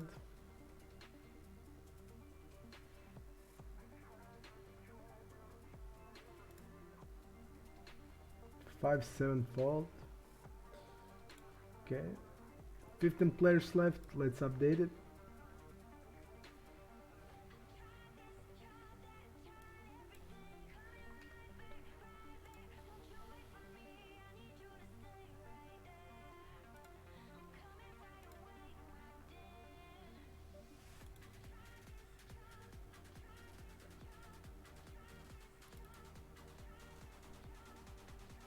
I'm gonna call.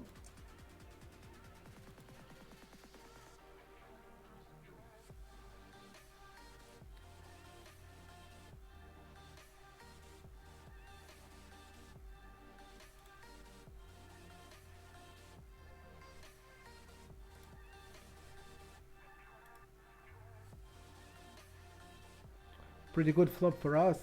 We have all the 5-7s here. We don't have 9s.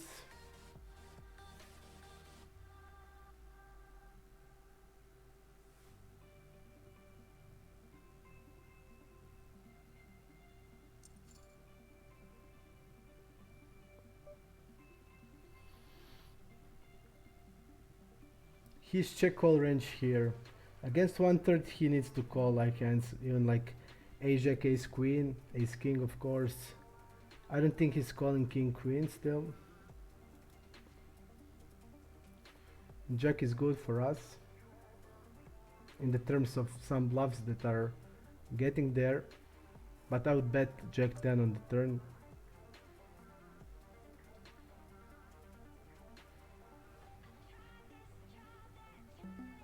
I'll jam this.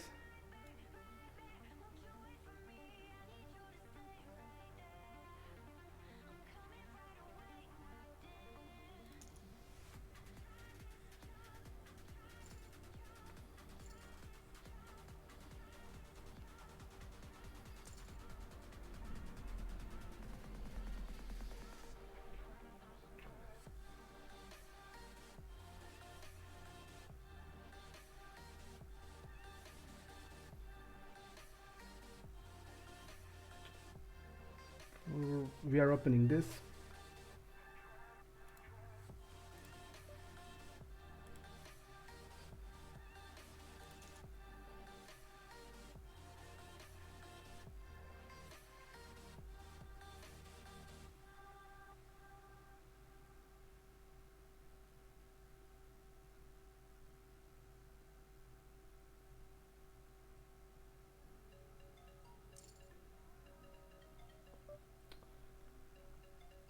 pretty good flop for him.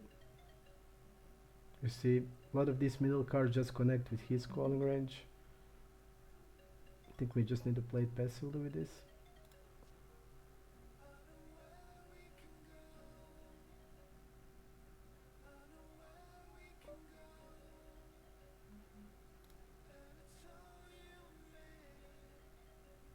Definitely we have queen jack here, we have ace jack.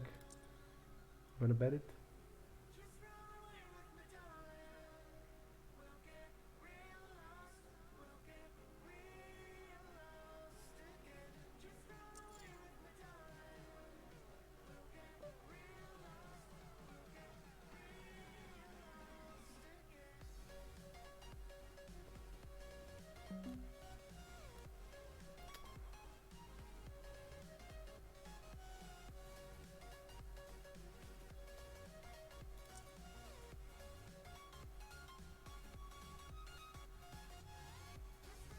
He's gonna have like ace 6 here, always.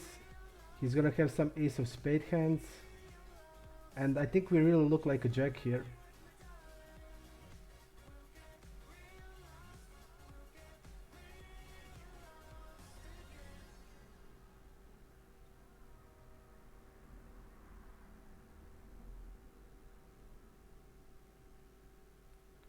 He doesn't have a lot of to lose, that's the truth.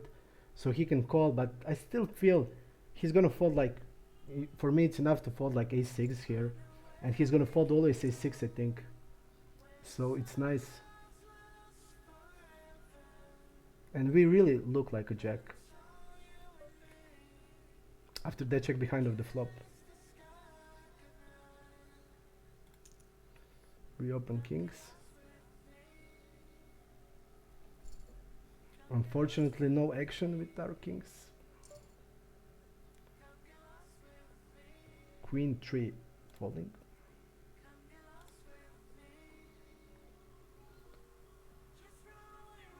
Igor, I didn't know it's ladies' day today.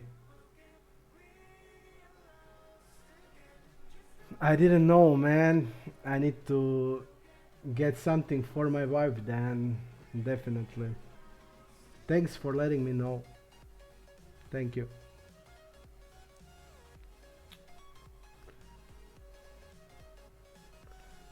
Mission accomplished has waken up just now. It sounds you have a healthy biorhythm. We're gonna call the jam. We're gonna call even if this guy calls.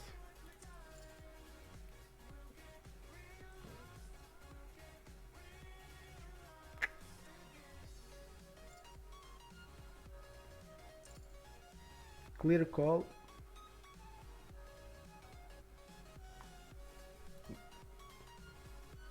Ah, done. Women's Day is tomorrow. Okay, then I have still the time. Folding.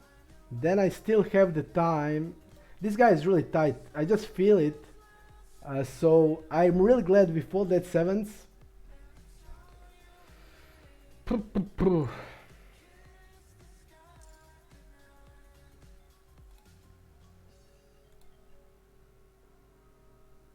I'm really glad.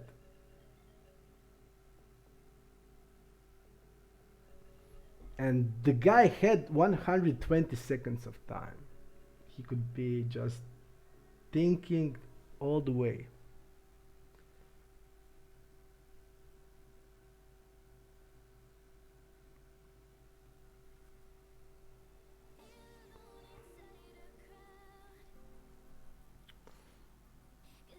Small blind versus big blind, limp raise. Maybe we get a shot. No.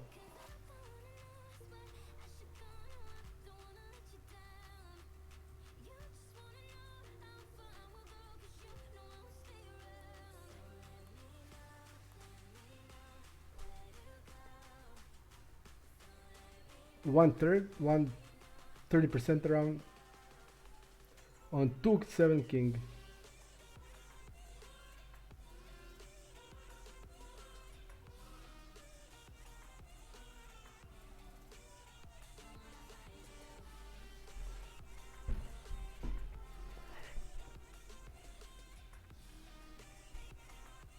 Is he betting all range here? That's the question now.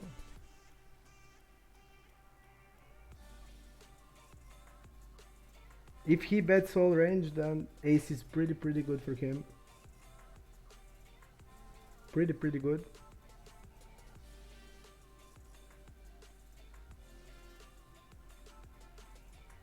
Jam. Okay. King 9. I'll be folding it. 1 minute till the break.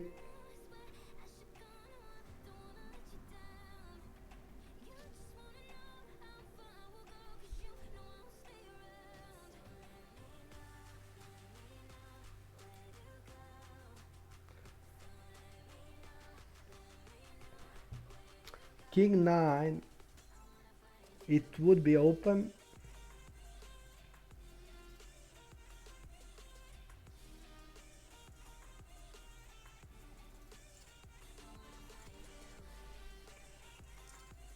Deuce 5 fold.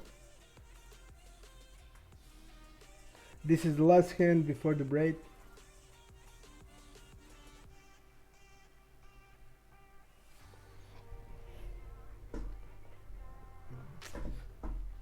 A little bit of the pause. We are back. Women in poker, women are rake. I didn't even see this. What that means? They eat everything, right? Okay.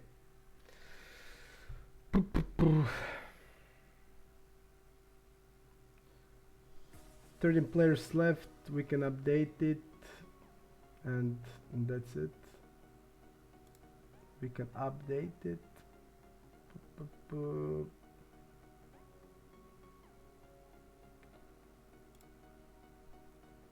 And that's it.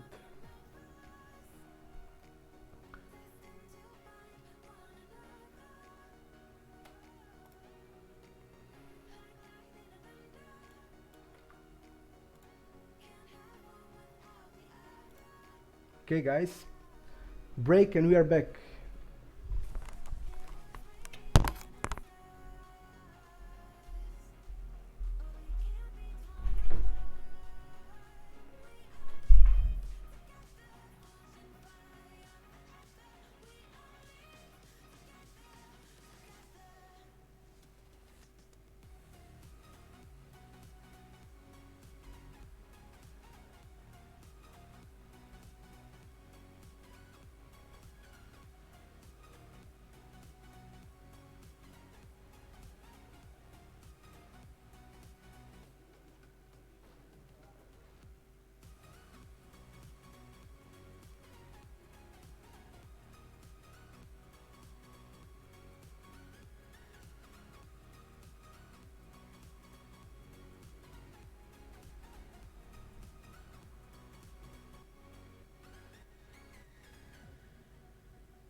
Mission accomplished says that we need to be ICM aware.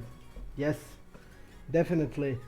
We need to be careful about the stacks that cover us because the middle stack have the biggest. They can't afford to lose, so they have the biggest margin for errors, and they just need to be careful and be ICM really aware. And that's it. Bounties. I don't know, and nobody knows. Basically, there is no solver for that. You just need to, I mean, just make assumption and see is bounty that worth to you or not. I think it's just like that. Basically. 1 minute.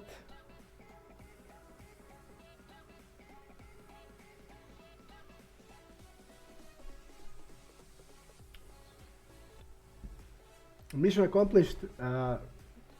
I will probably stream rest of the series if you're interested. Think the previous stream was really good. A lot of really good spots.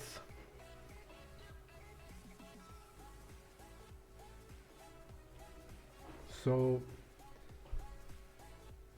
if people want, I can do it. If not, I can play alone. I will make announcement on our forums creation and see if the people wants to see it. It can be fun. It's fun when you have somebody behind your back encouraging you, cheer for you. It's really good feeling. And then I can just give everything I have explained the best I can, and it can be helpful maybe for somebody. A reshove, a recreational player shove, seems really tight, and he did get there for now.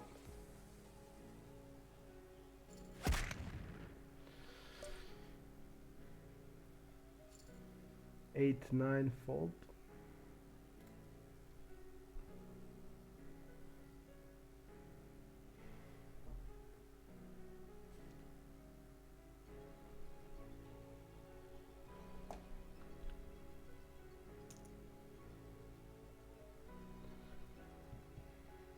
When 12 players left.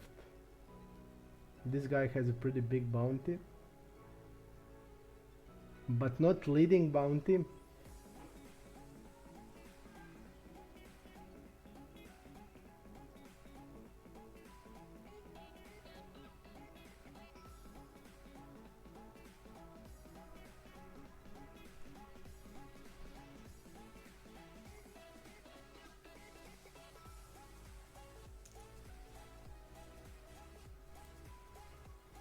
Three bet.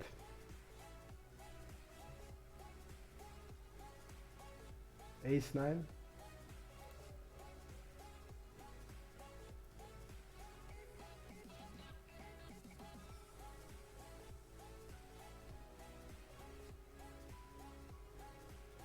Again, big size.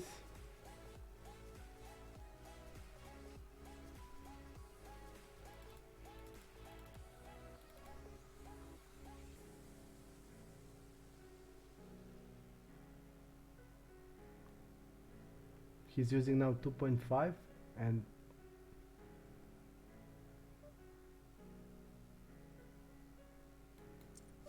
calling ace 9.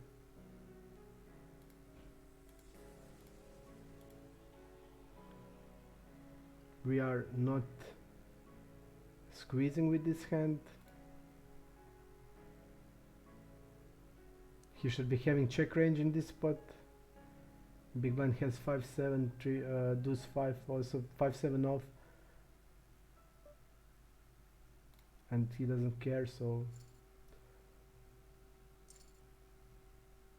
we will check raise a lot, but our hand is clear fold. 40 blinds. is raise.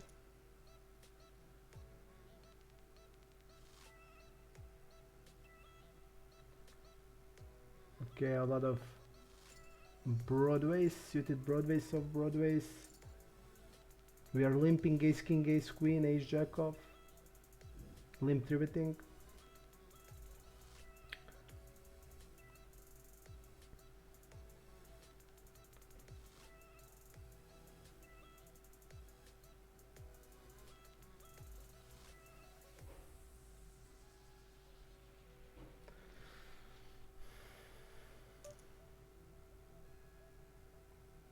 Fold.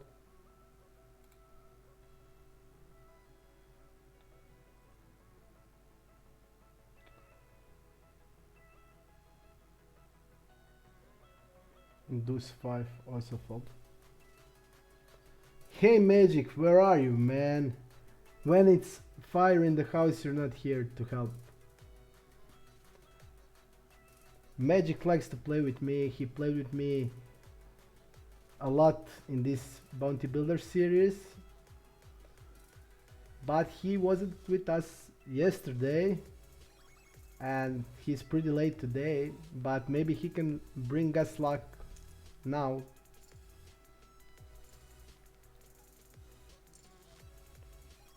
Opening. Poof, poof, poof. Calling. It's fucked up. If he jams, he will be rejamming and we just can't do anything. That's a little bit problematic.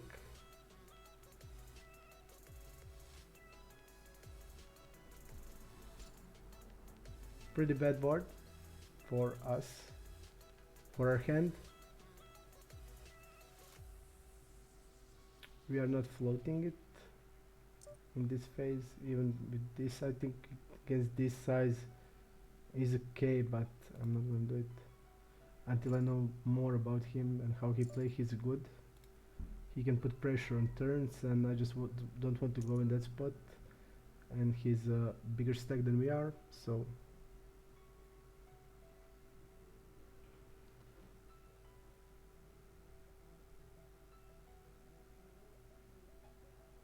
you see this guy is pretty tight, waiting.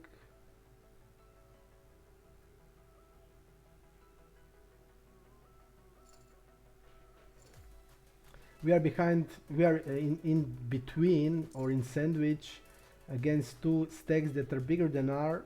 We need to be now tighter. We just can't do the stuff we want to do. We need to be aware. For example, if this guy shoves, this guy reshoves, we have trouble even with a hand like king queen, which would I mean, this guy will reshove anything, but basically we just can't call it a king 7.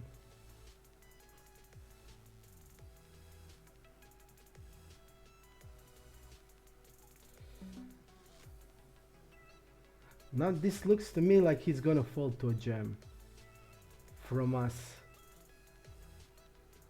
It really feels like that.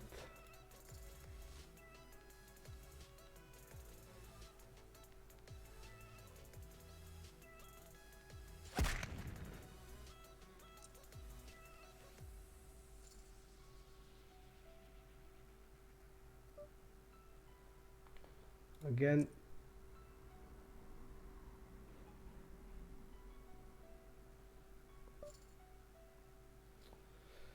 really nice board for him. He needs to check behind hands like 7-10 off, queen 10 off, a lot of 9x, a lot of 8x. We're just gonna check fold this.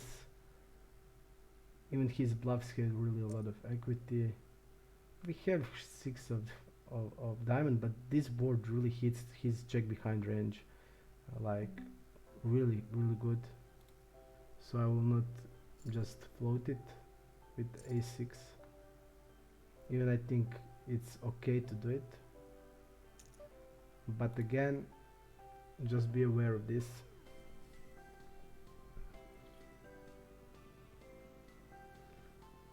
Hey Murta, of course I listen to you.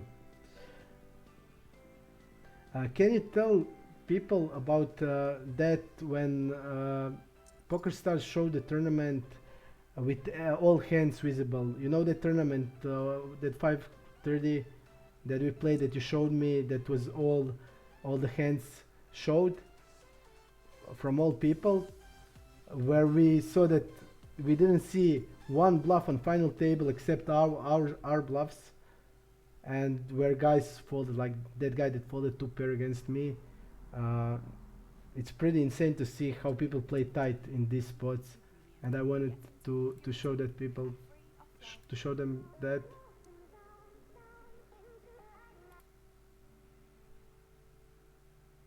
Because people were asking me like, why didn't you call one spot, and I just said they are just not bluffing. It was a pre-flop spot in this. I folded 7-7, and I think it was good.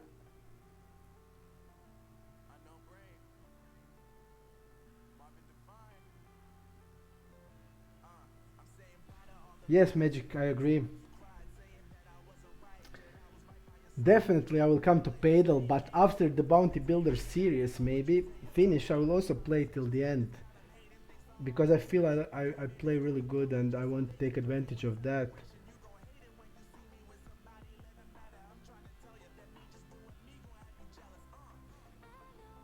Yes, it's also really sick when you see how people play with their hands, when you see how much they fold.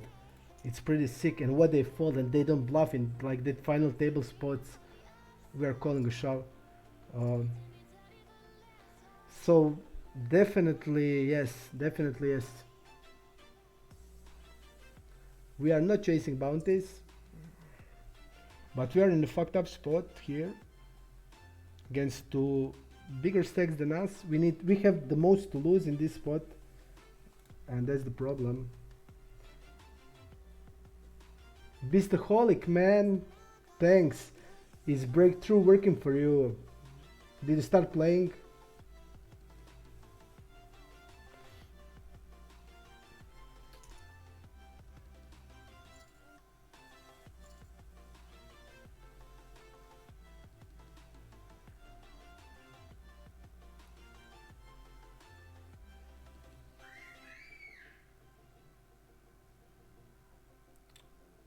Let's edit the stream info. Only 10 player left.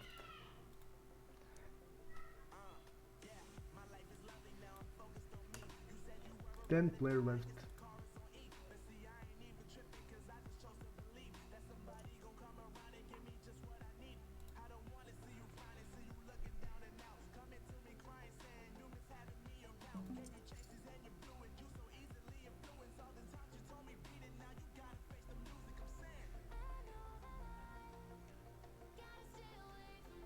We have fours and sevens. We have queen seven off, but still we're gonna go. We're gonna call it.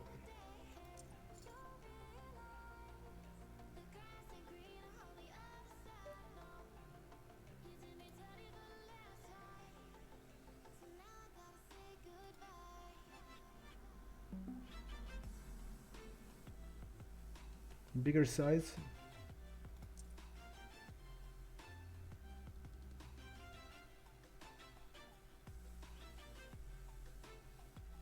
We have a lot of 7x hands.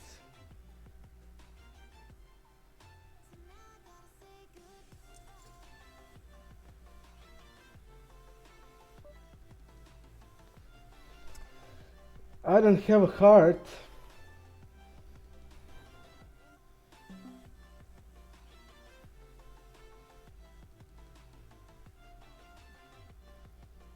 I think we want to bluff with the heart here, and he did call the big bet, so I won't bluff without the heart.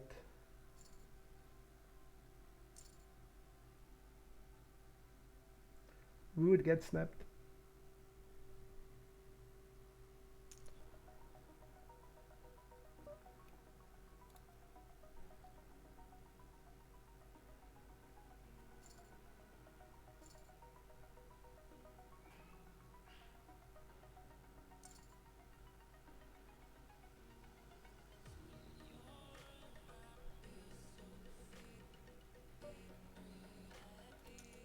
Opening.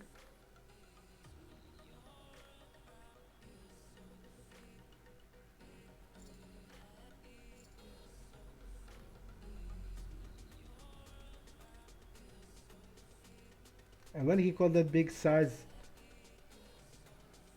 and he can also have 7x there, but our hand is pretty good. The If the heart didn't come, I would probably be tempted to jam, but he did call pretty fast, and he did check the turn, which was good. So he played it really good, really good.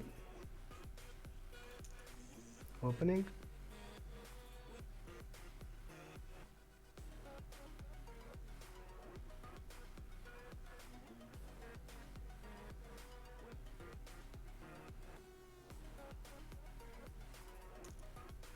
We are jamming.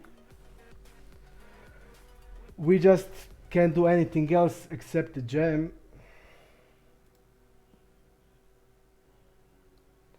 Pretty tight guy it seems, but he can do this with a lot of hands to put ICM pressure on us, but jacks are definitely too good to be folded, and we're gonna jam it.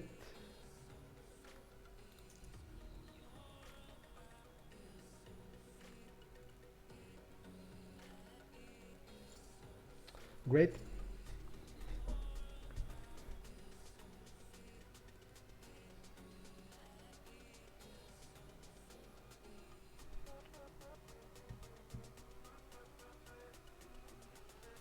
One more player still the final table. Let's see the other table. I'll put it on the side.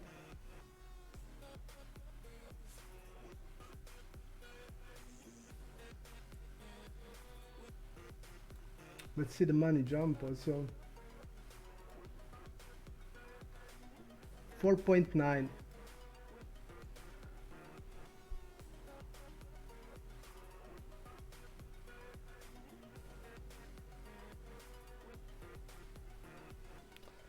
I don't think case 9 is ever a fold. It's just too good for us. So we're just playing normal game, normal ranges. I mean, we need to be a little bit more careful, but still, we're not going to deviate too much.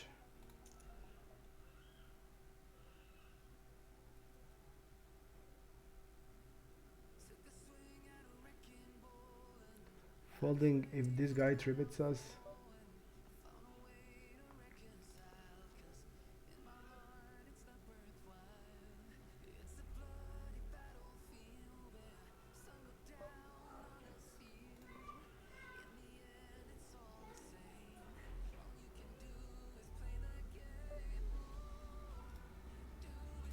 Bet.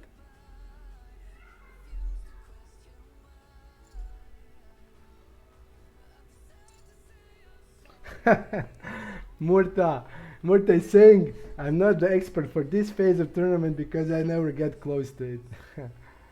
Sick.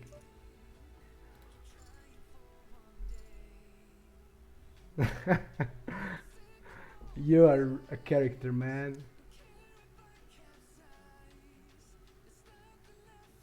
But still, Murta, you can tell the people that you crush the game, so they know. Murta is a crusher, but unfortunately, when I stake him, he wasn't a crusher then. He was a bankroll crusher at that time. But he always play good cash. He's just a cash player, but he's also really good at tournaments. But he just doesn't have nerves, and he play them rarely. But still.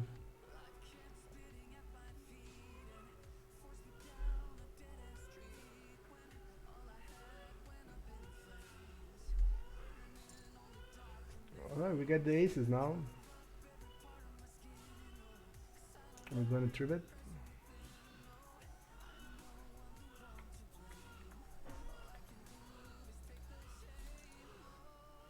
I think this size is okay.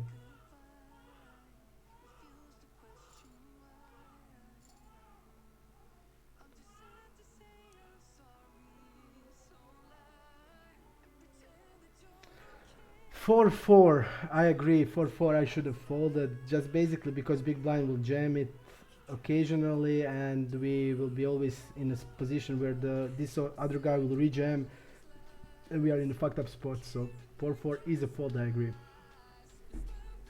I really agree. I made mistake.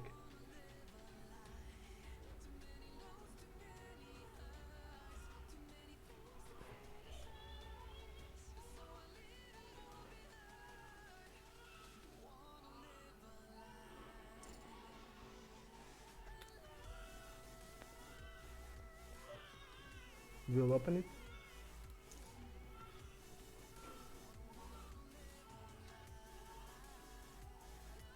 Folding to a resteal. This is his resteal number.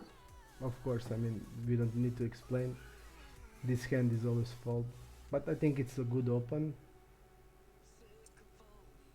Call range. Okay, let's see. Did he call something? Small blind call.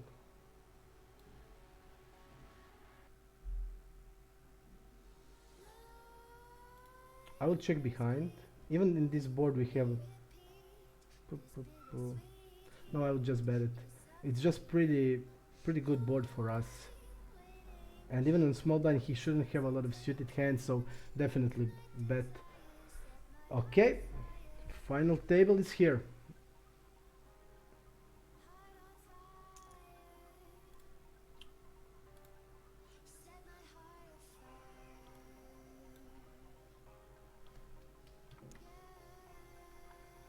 Calling.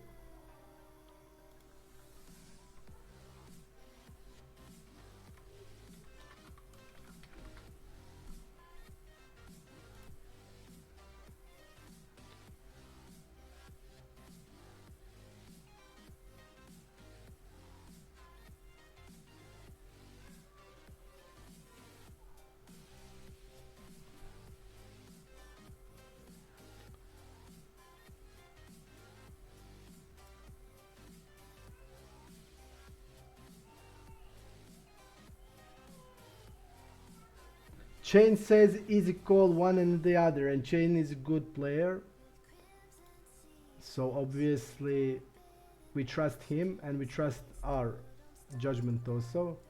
This guy is recreational, this guy is also bad reg, and this guy has opted out, but he did win something, so he's probably reg.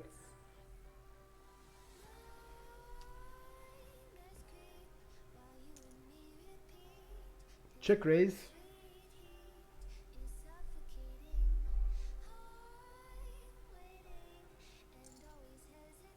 Call.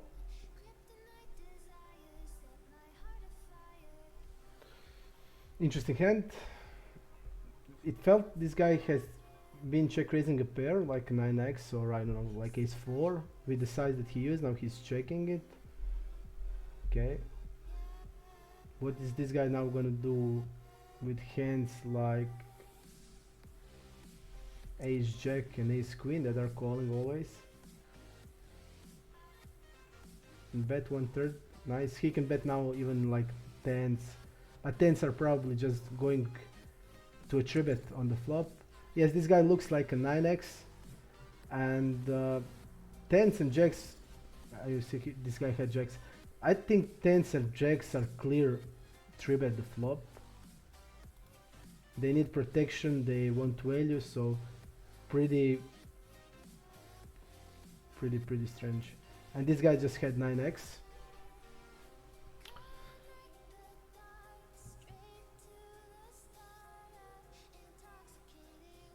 Shove. We are folding.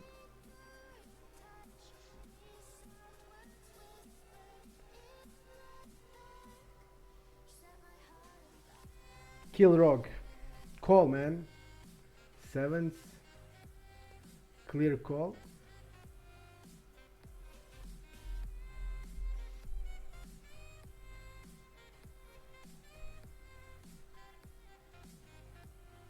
Clear fold.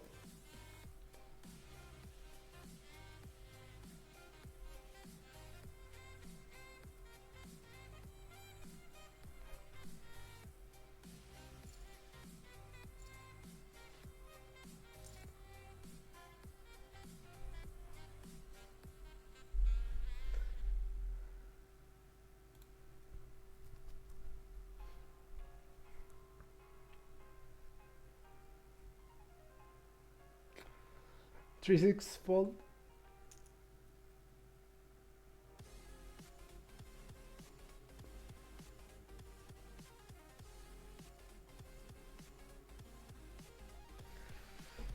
Poo, poo, poo.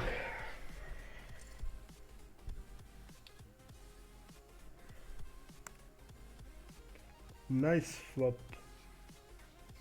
Big blind has a lot on this board.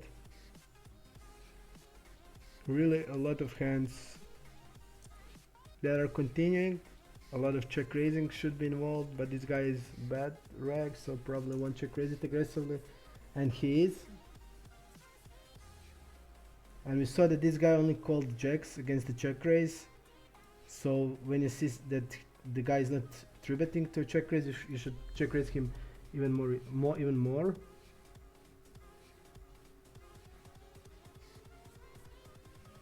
Rich Fish, who are you on a Super Sport? Maybe we played against each other.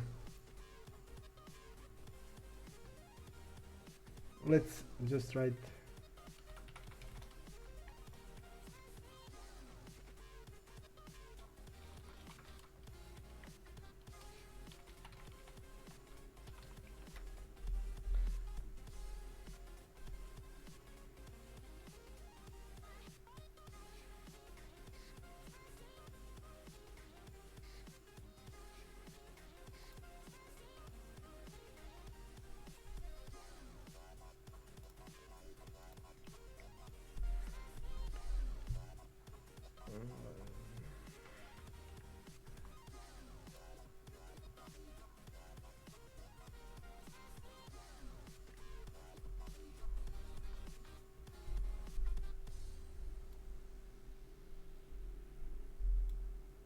I want to see this hand. This hand on the board was 2-4-9, okay.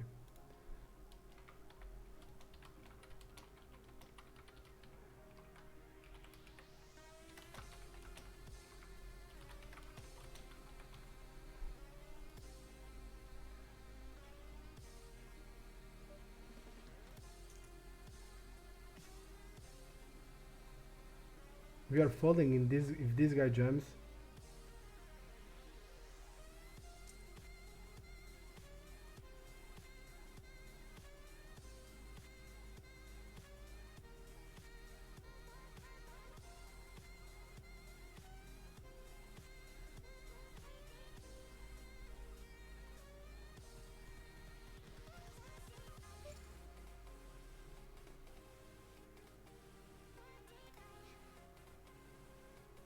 We can check also for Jack 8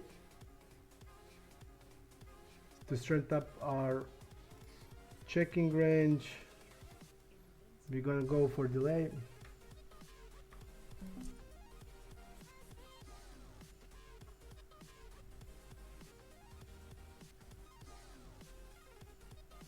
He should be stepping hand like king queen.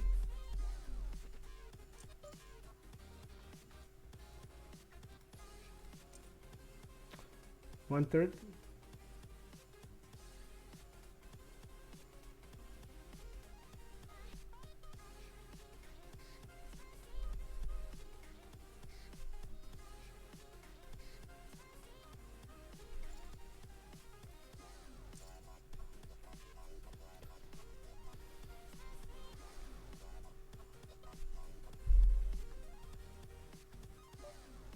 Let's go, man. Let's go.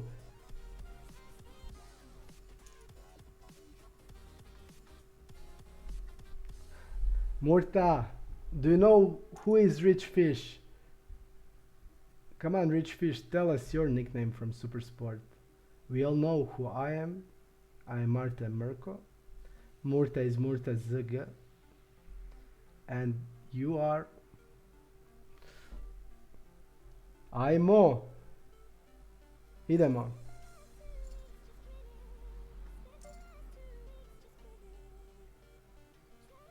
Fold.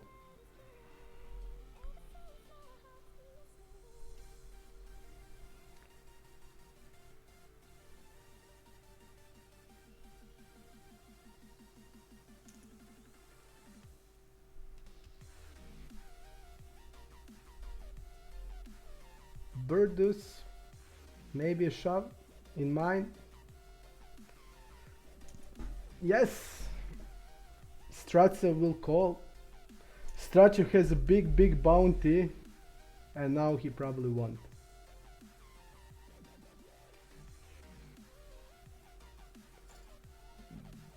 Ace King. Ace King is good.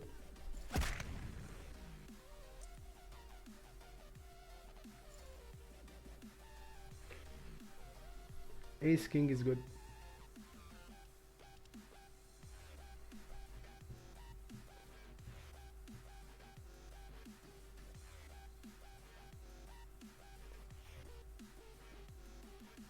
Mikkel will probably shove or open. We can call against an open. But we just can call against the shove. We'll check how much time we have. We should get some time now. We should definitely get some.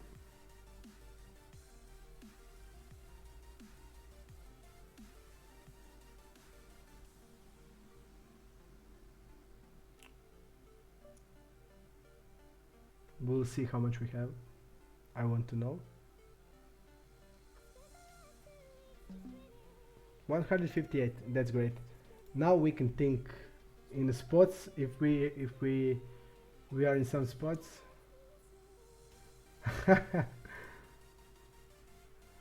Nice, rich fish.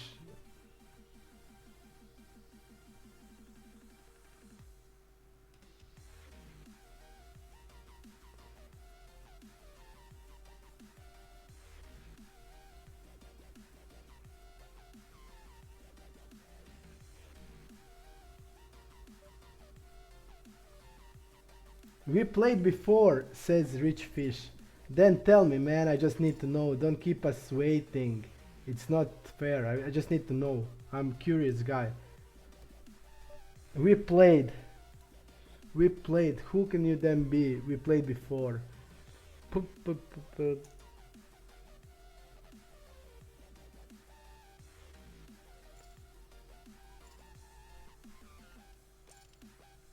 We played before.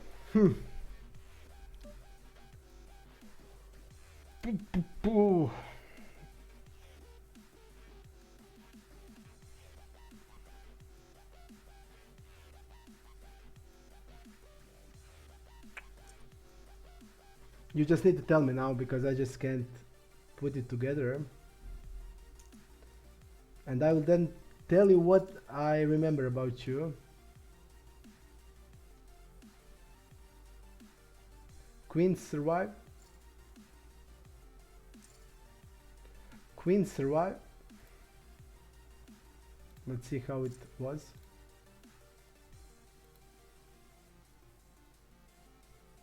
How was going? The guy limped and the guy jumped king 8. Okay, so the guy limped queens.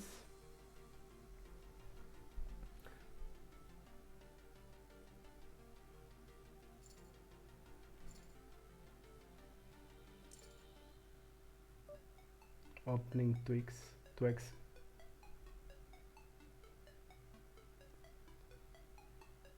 It would be nice now that somebody do something.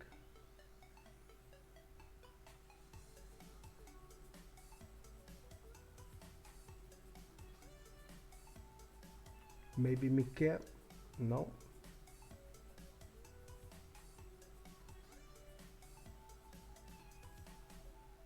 Maybe Machiavelli?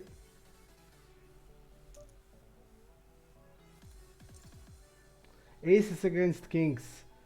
We had that same spot yesterday, so no king, please.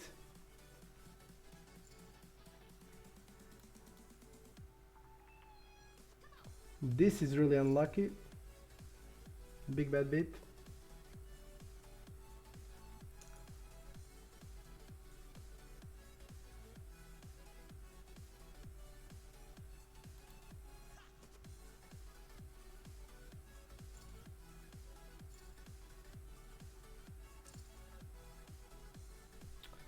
We're gonna fold this. We're not gonna limp it.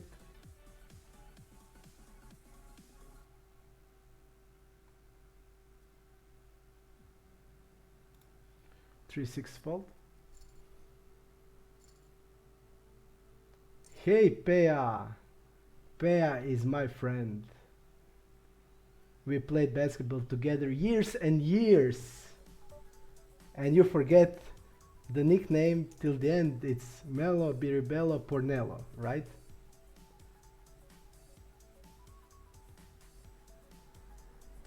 We're gonna call shove.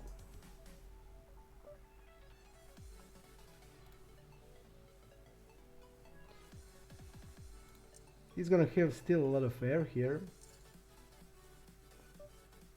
And now the air margin is not that great.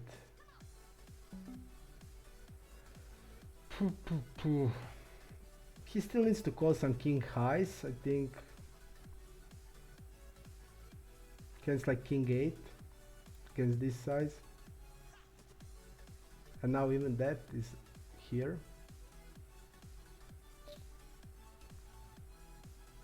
I don't think we can bluff this.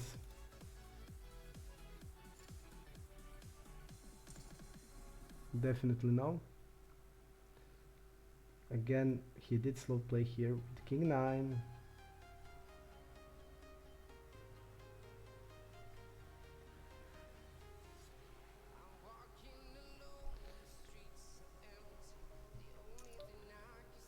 Poop, 3.6.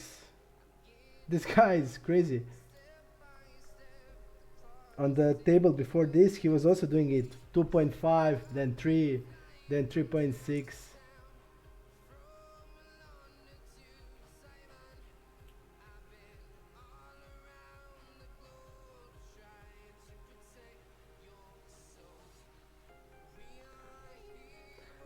Rich fish just like to be incognito. But you know, man, for me it's a little bit gay to be incognito, you know? Because we all know who we are now, everybody knows, and you are incognito. That's a little bit gay, I mean, a little bit gay. And I really want to know now, also. But still gay.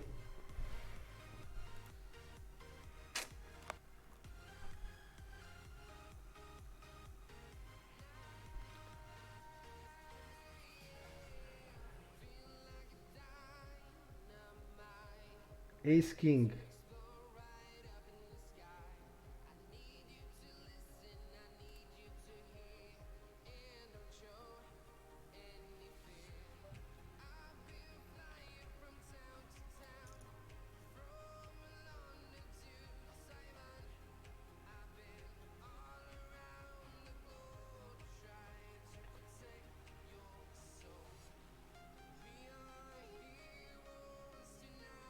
Mikhail.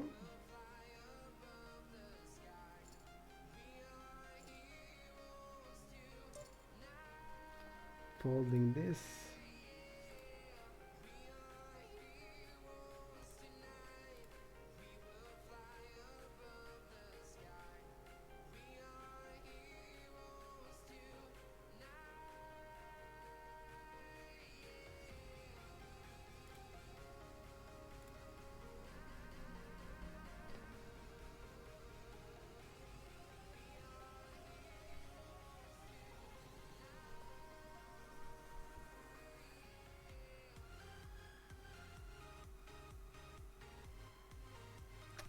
No, it's not Rocco. Definitely not Rocco. Because if it's Rocco, I would recognize him immediately.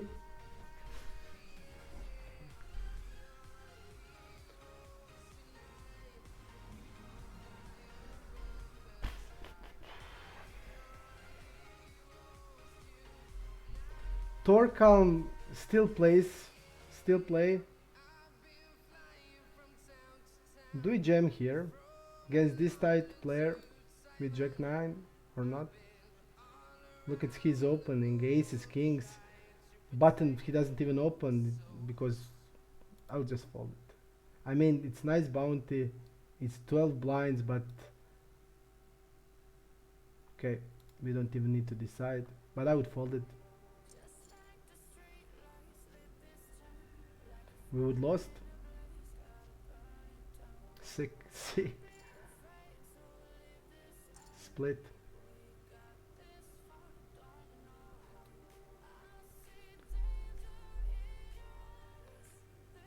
Torkalm also, I played with him before like few days. It's not him.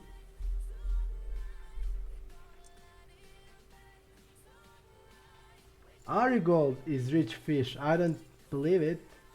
But if it is, then Arigold, please give me back my money.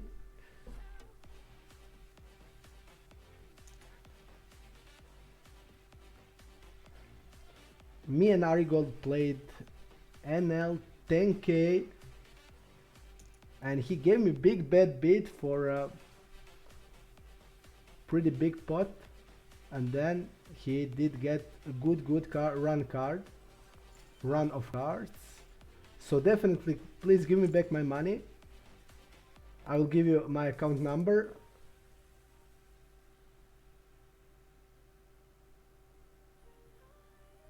But I like to play against Arigold. Every time he is on the tables, I come in, especially when he's waiting on heads-up tables. Jamming, jamming, jamming. Everybody is jamming.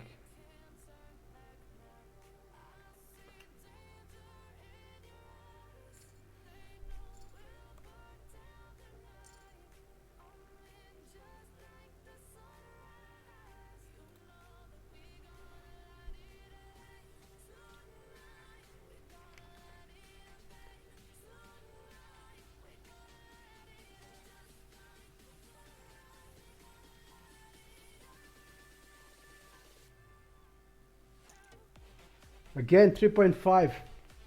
No joke. You're not gonna call. You're not gonna flat against me, he says.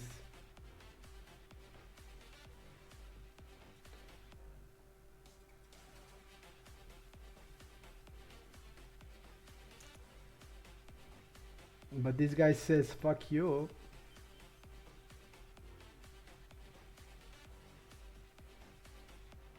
And this looks like pretty strong to me, like ace king.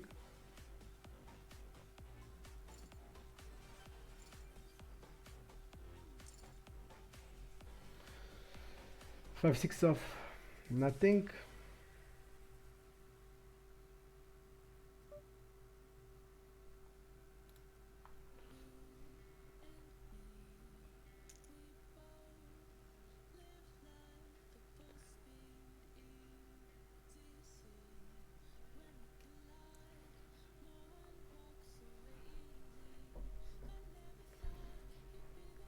Then say, man. Rich fish say, we just want to know what will happen to you. The worst thing it will happen that I will just give you a bunch of insults, but you can take it, you're a man.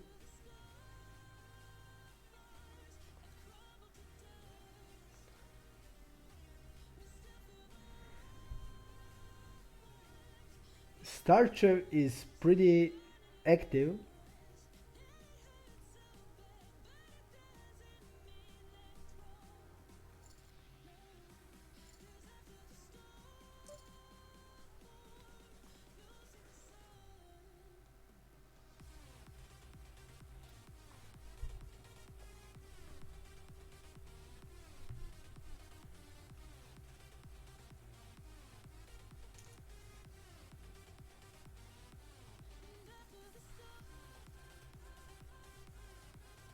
Pretty low number in re-steal.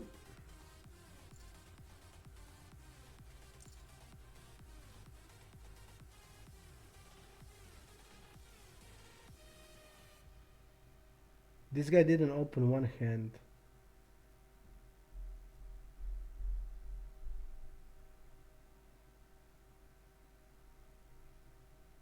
Mikhail is also pretty tight.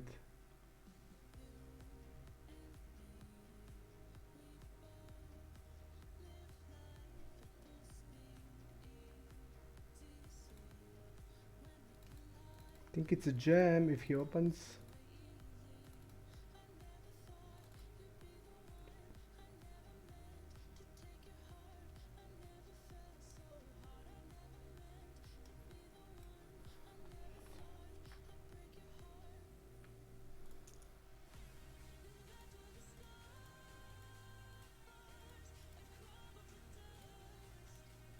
If he limp shoves, we are calling.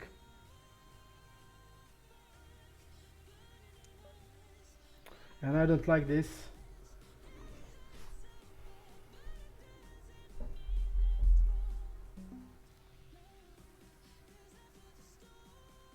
Wow, this looks super strong. I would call a shove, but this looks super strong. Look at his 3-bet numbers. Nothing. And now he's 4-betting with this size, limp 4. This looks... I'm gonna check him on the team stat name. This looks pretty strong to me.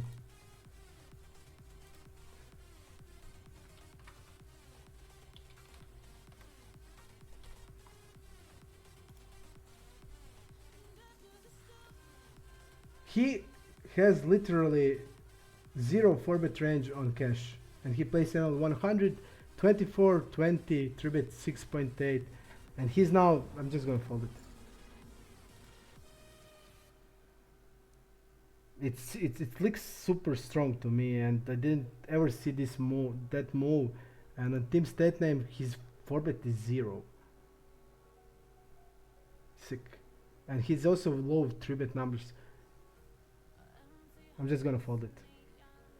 Pretty sick, but I feel like we are...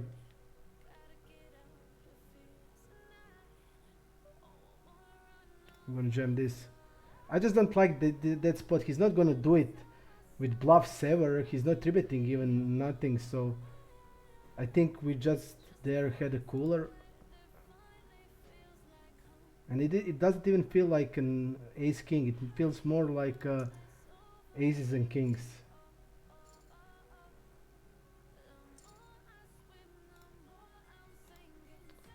Pretty sick spot. But I like the way... I think it's the same spot on the final table of 530 where we fold jacks against queens. Morte, if you can find that final table, just put the link, because it was pretty much similar spot like this, and I just knew that this line doesn't have sense to be done.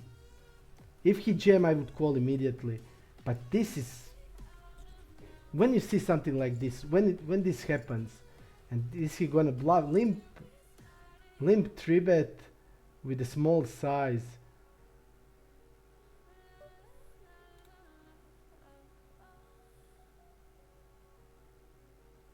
I don't know.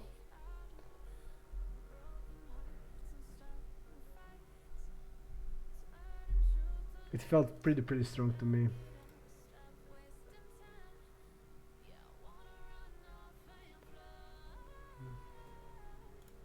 I mean, it's big fold, but I still feel just based, you never see something like that in this size.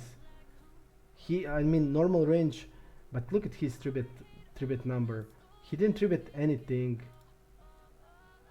and now he's limp 3-betting small against our 3.5. It just stinks. And that size is also... it felt suspicious, really suspicious.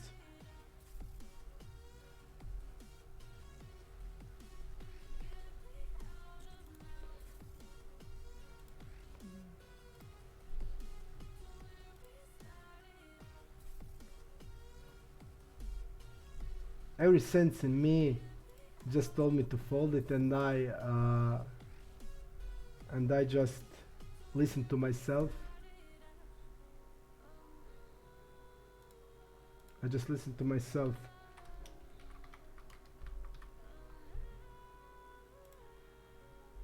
Okay.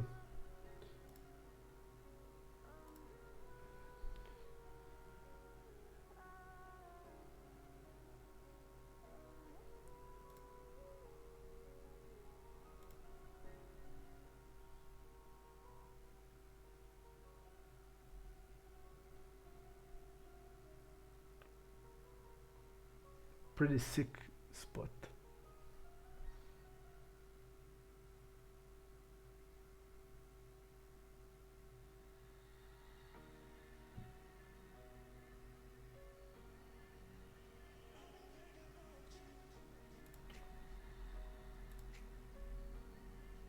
Rich Fish, give me the nickname and I'll give it to you, man. Okay, we did something. Let's fix it. Okay.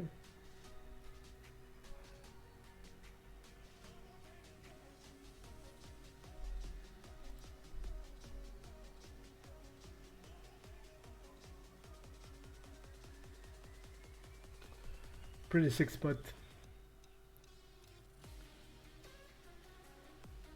Let's see what happened here.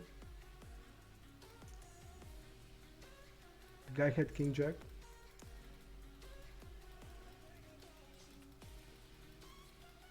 And he didn't bet King Jack here.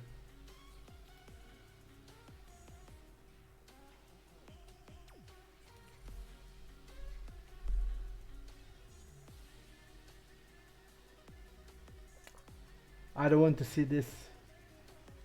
We need to fold.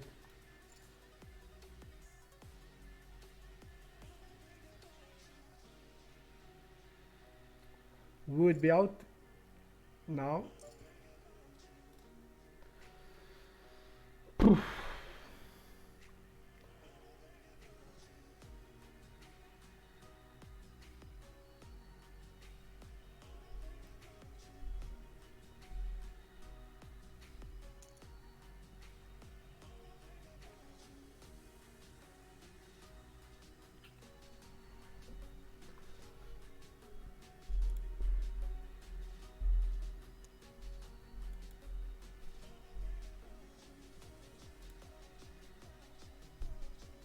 Tribute call. Interesting.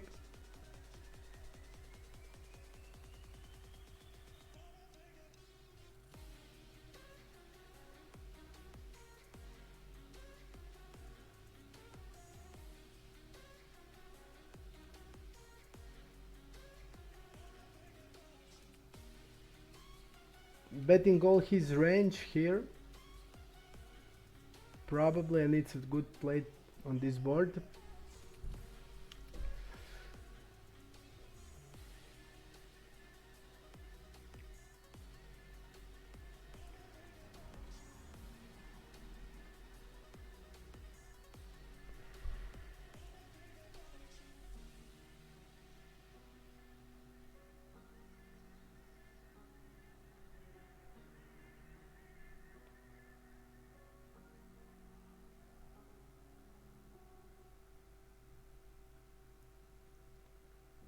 If this guy jumps, I'm also gonna fold it. I don't care about this bounty, and the guy is being tight. He has only $700 bounty.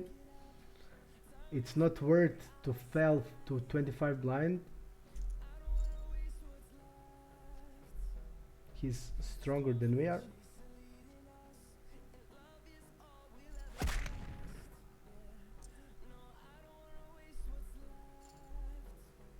Nines.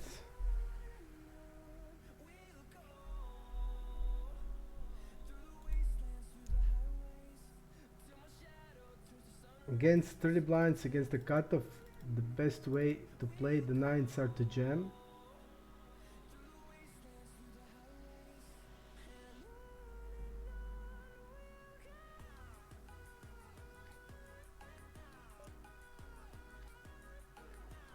Pretty sick again.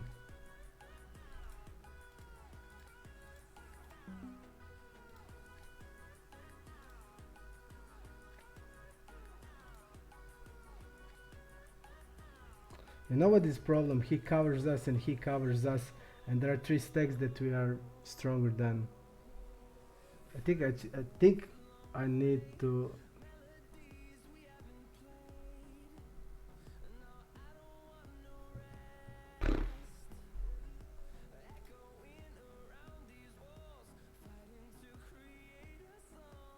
He didn't tribute once in position. I'm gonna fold it.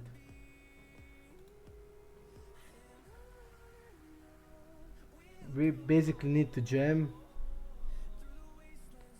We saw that this guy has on team state time really small 3-bit numbers.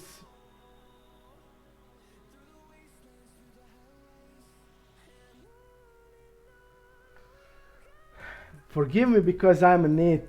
I know, forgive me, but just my sixth sense. I just know. It was just pounding, fold, fold, fold. It was just pounding, and I knew.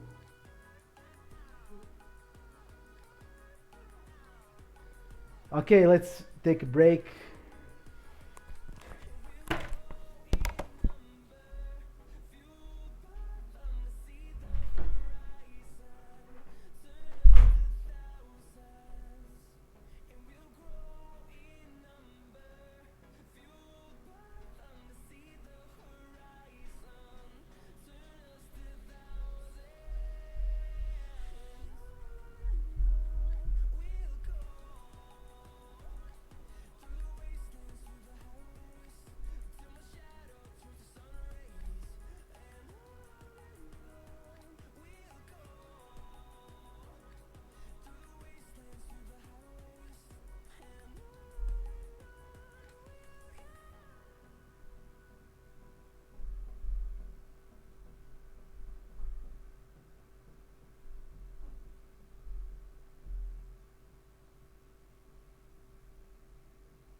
Two minutes.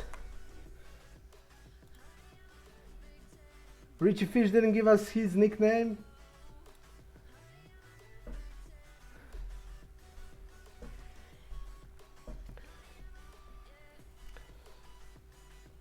I'm asking you for all Croatian guys that are here, and most of them are, maybe all of them also, to follow me till the end of this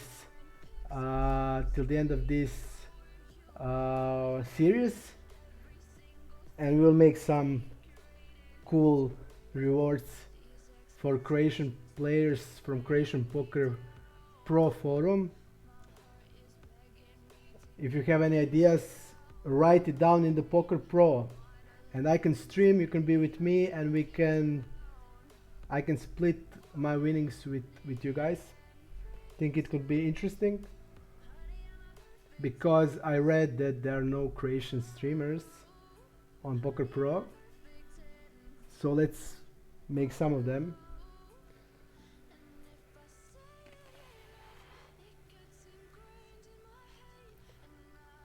Let's see how the rewards are now going. 14k, now it's 20k in the next place.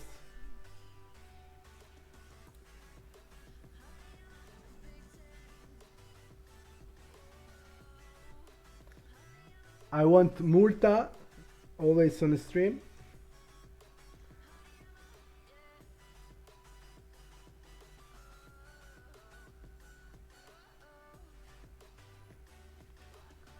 I like Murta's advices.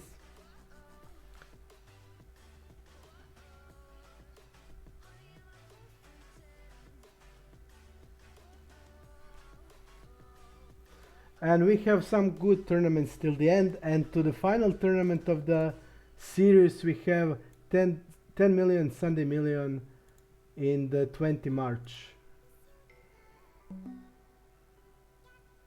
Phew.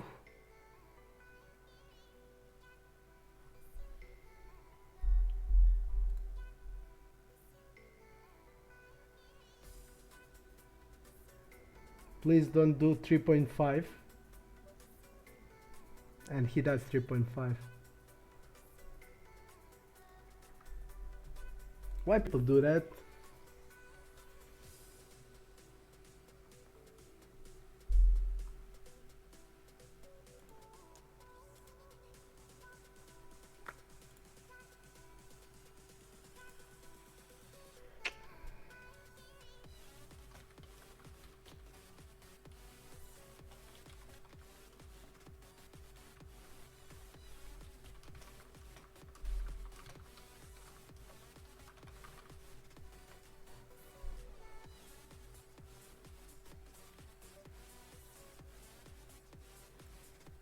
Okay, we're gonna open this.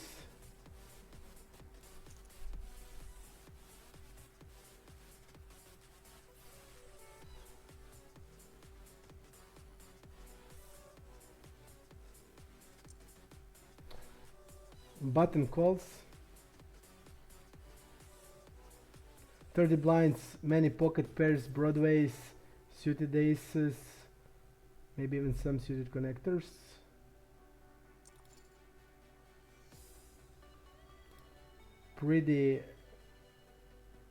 Pretty board for our range. Shouldn't have many 4x in the range. Ace 4 suited, and basically that's it. I'm gonna go 1/3 3-way.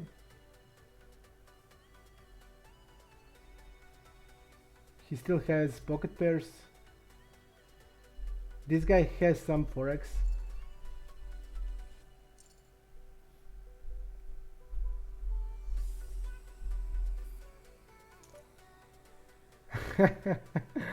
I agree. Call is terrible.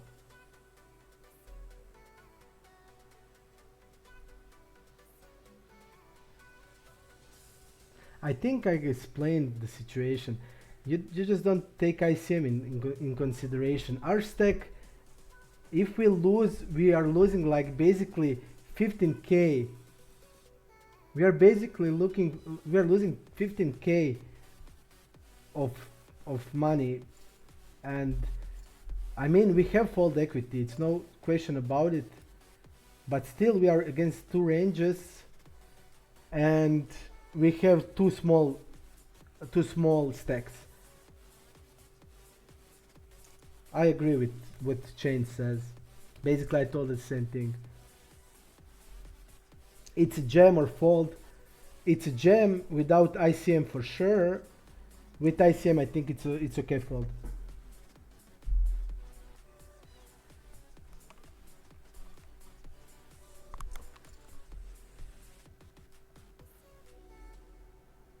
Interesting hand here.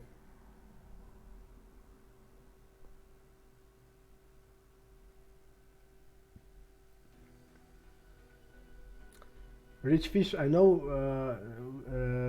that 9xx board you can play good, but generally your range is, I think, pretty much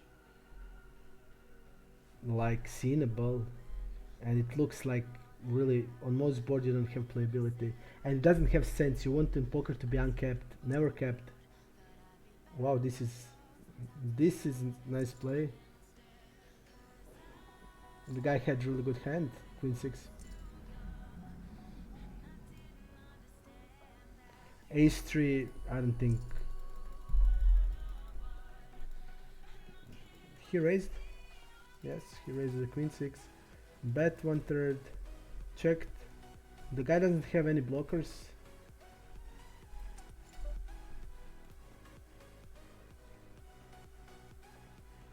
And he did bluff it. I think pretty bad play.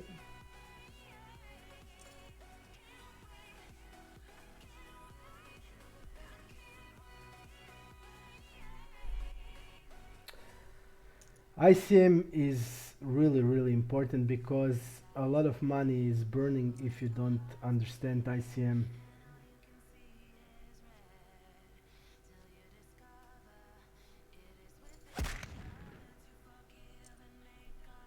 And I think at best that's mediocre ICM spot.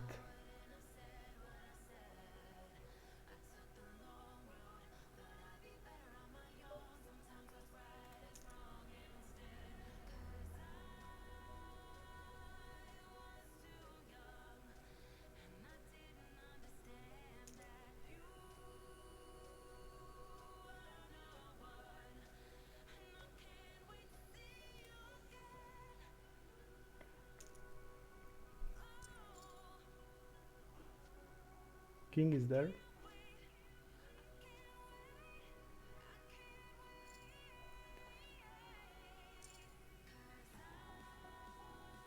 This guy is really tight, so I'm really glad we folded sevens.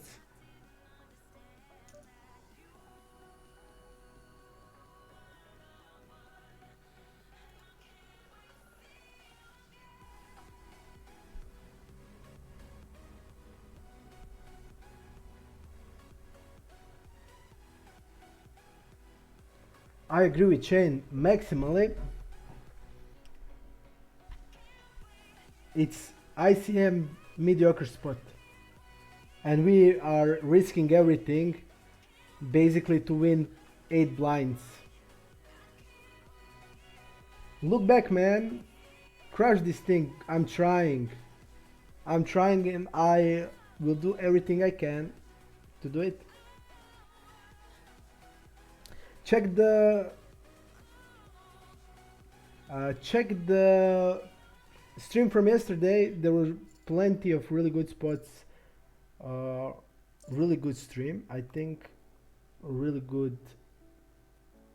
Really good. It was really a lot of good spots and explanations. So check those spots and check the stream on my. You can check it on my YouTube channel, Breakthrough Poker, or just go to breakthroughpoker.com and go to the YouTube on the main page on my YouTube channel.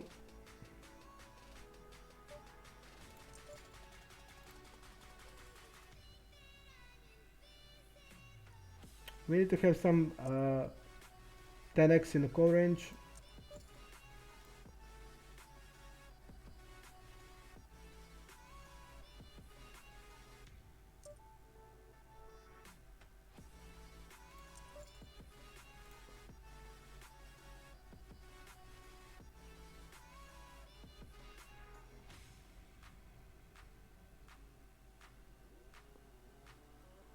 We are calling the river with this hand. The guy had monster draw on the turn. Jamming here.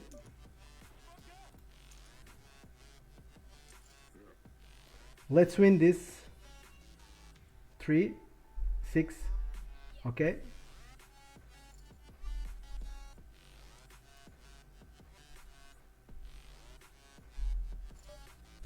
Ace 3 open.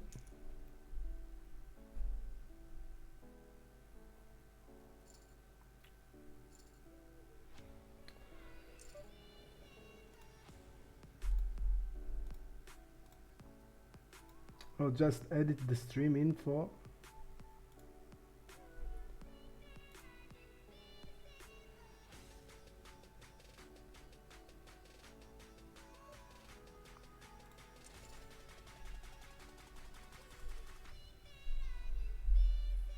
I'm gonna raise it because we have a lot of 6x hands, more than he does.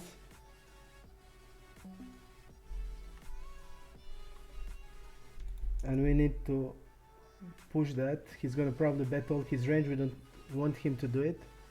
We want him to stop.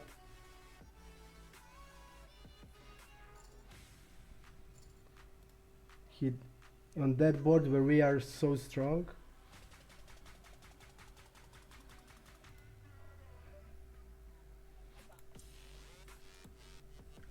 Four players left, let's go. Checking.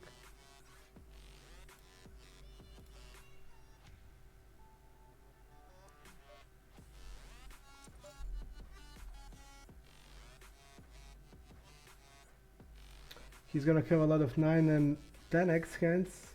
Hands like 10-6, hands like 9-5.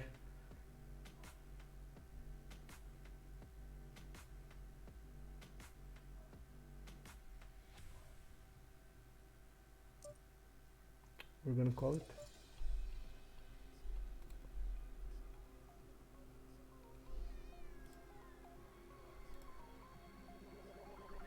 He did get lucky on the river. He didn't even bet the queen then.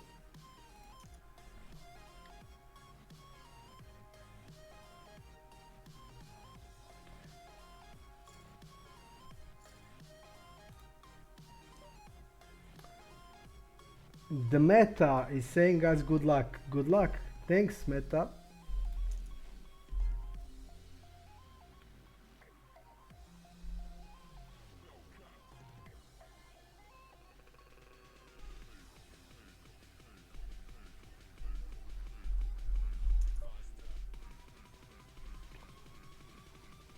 We will forbet it. We are bigger stack here.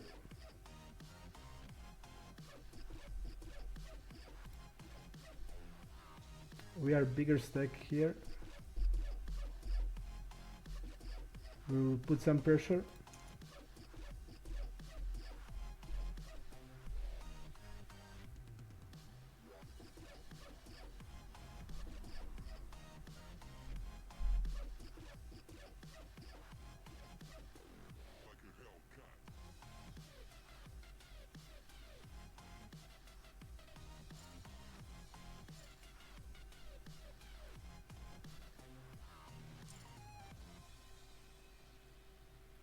Mom, Ralph Flush says mom.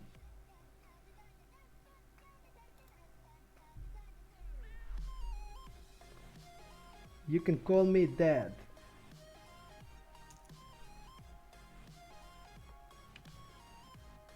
Or daddy.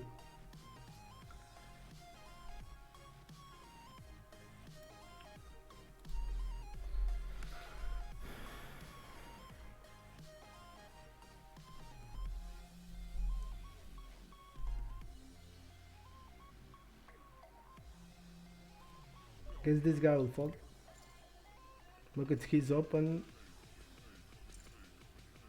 I think like queens, kings, ace queen, ace king was his open still now. Okay, now has changed because we are four-handed, but his opens were really strong.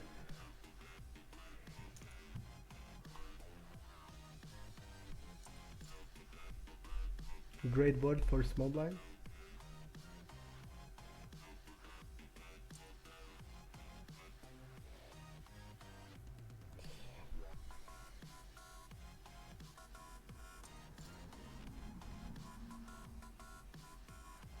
He's betting all range on the flop, so still he has ace-x hands.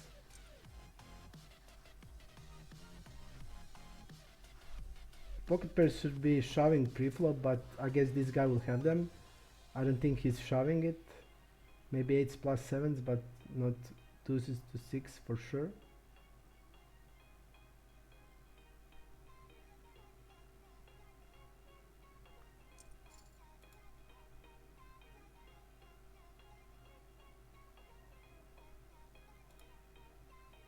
Ajmo, idemo.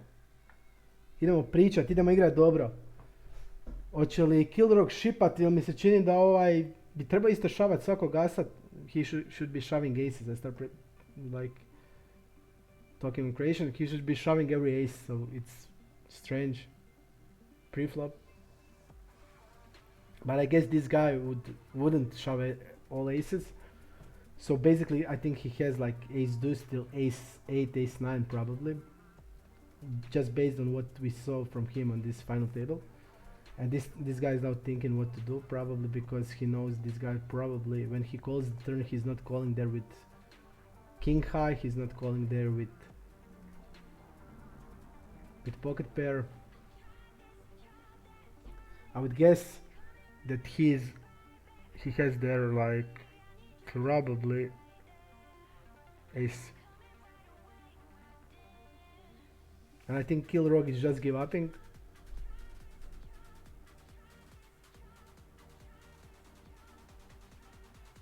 Yes, this guy has ace deuce suited, he didn't show it. So yes.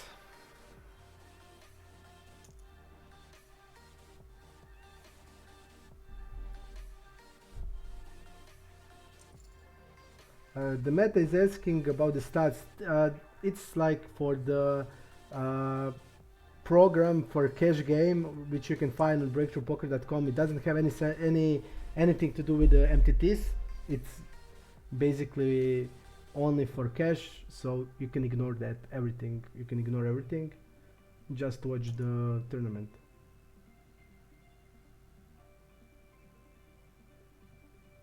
Check raise here with the small size, which is okay. It's 2.5, it's good.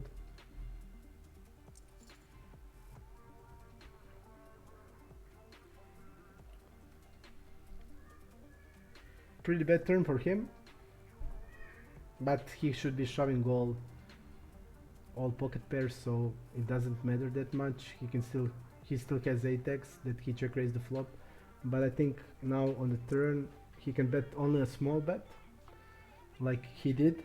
Small bet. This guy calls.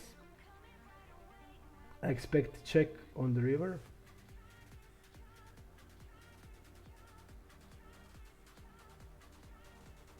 This guy is not folding hand like ace queen or king queen on the flop and on the turn. Now the guy reps polarized.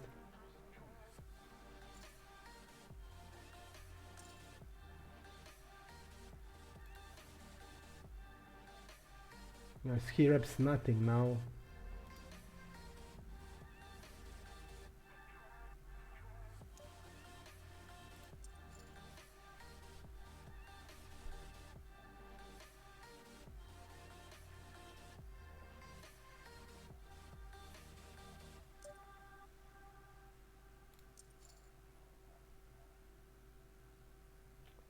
Pretty good turn for him. A lot 10 jack, queen 10, queen jack hands.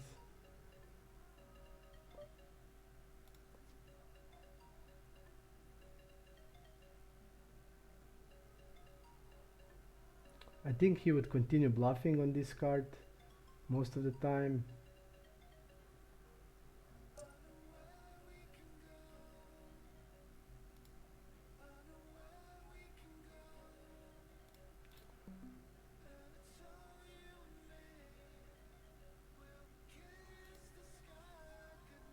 I just feel he would continue bluffing with like 10 and jack in this spot, and I feel like his bet check bet.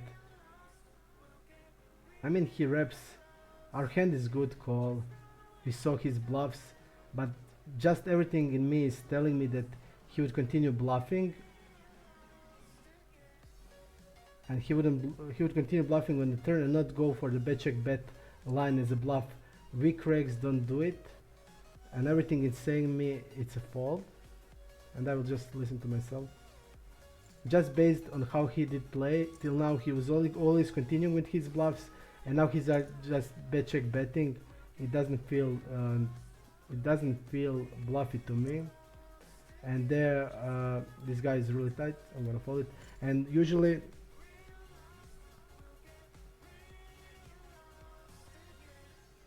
yes, but this spot is pretty different. Bet check. You mean you see the turn is really good for him. In this spot, turn is really good for him. He's not gonna. You saw like he's betting the things he shouldn't bet. He was just continue here bluffing. And now when the gut queen is there and he's not bet check betting, I don't think he's bluffing. I think he would mostly bluff like he did continue. His tendencies were betting flop, betting turn, but bet check bet. I just don't feel it.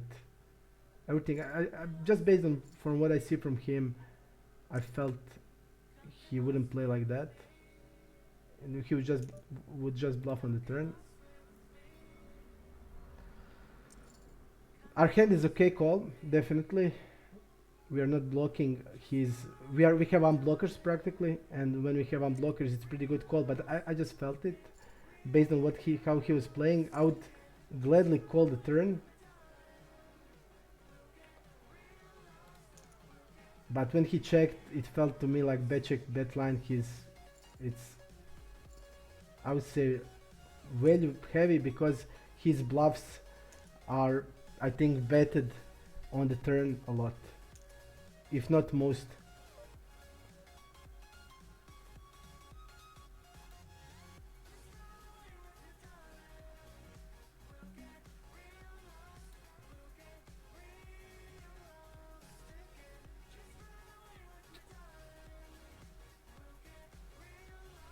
This is, I'll go like this. I don't think this guy will go too bad.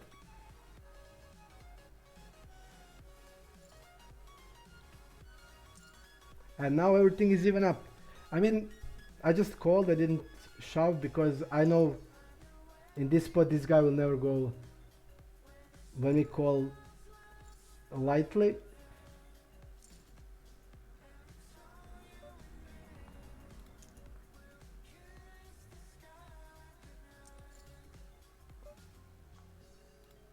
One third. He's folding six, he will fold a lot.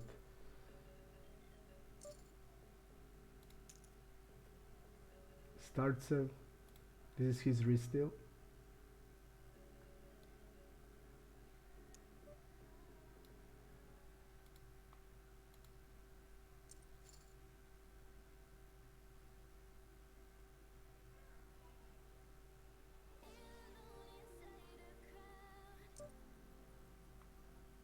You wanna call it?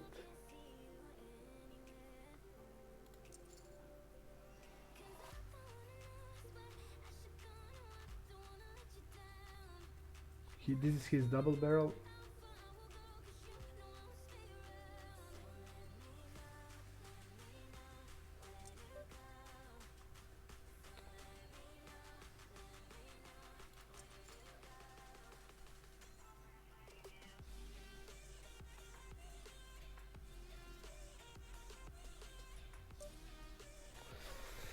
Pretty hard spot.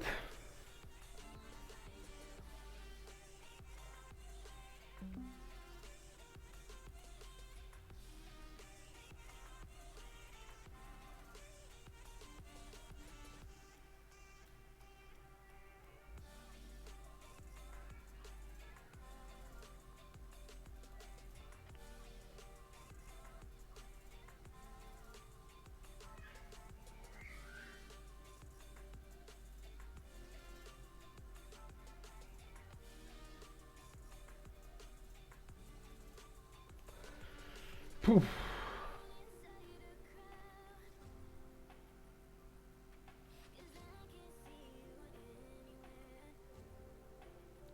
I still feel he's gonna have a lot of ace-x.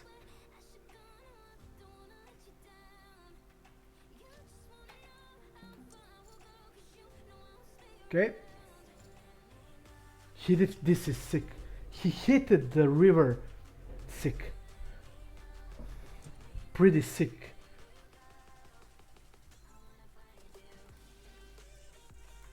Pretty sick.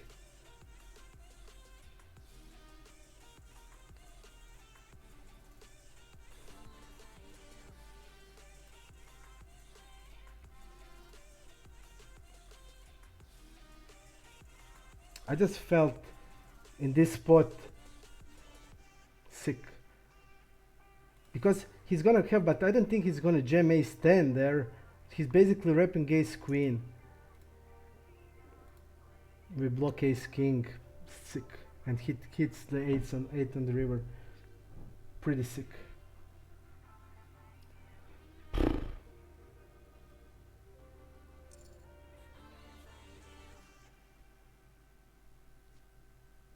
So sick. So sick. I just felt it was a bluff.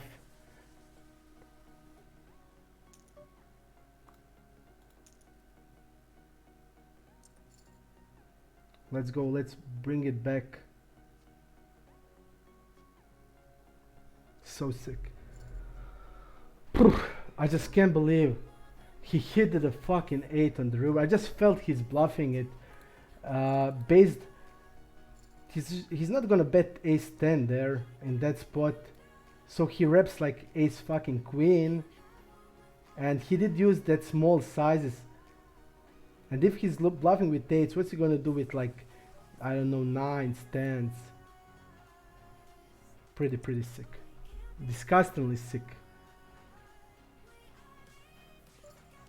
So the plan was just hit the 8 on the river because that's the only way he can get the hand.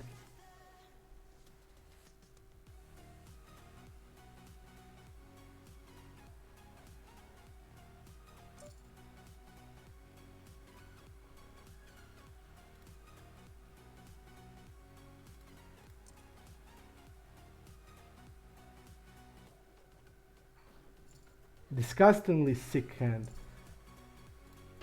We killed the guy, and he gets the only cards he. What was the plan, man? What was the plan? We called it with King Jack, man. What is the plan then? Pretty sick.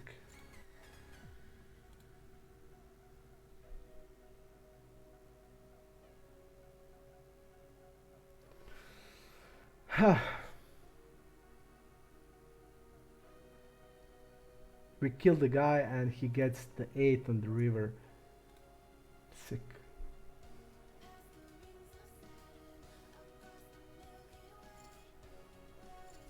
What was the plan, man?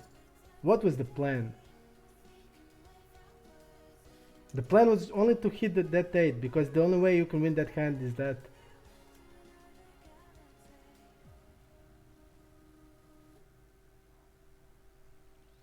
So tilting.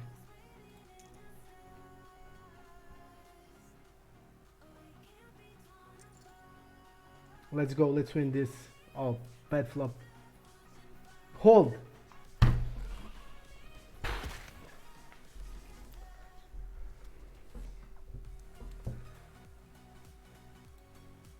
Brutal. Brutal.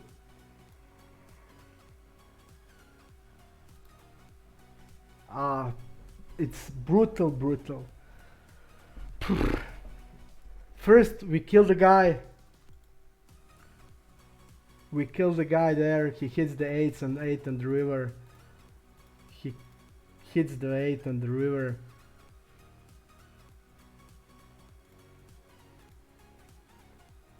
This hand, I mean, I don't care about this 6-6 hand, but this hand, what was the plan, guy? He bet here. Okay, he's gonna bet probably all range that in this spot we're calling, and he now bets this, and I immediately knew ace queen is not there. In my mind, ace queen is betting bigger, and you're not betting on the river hand like ace 5 suited or ace 10. You're betting ace queen or ace jack. We're blocking that ace jack, and I knew ace queen wasn't on the turn with this side, so I knew the guy was bluffing.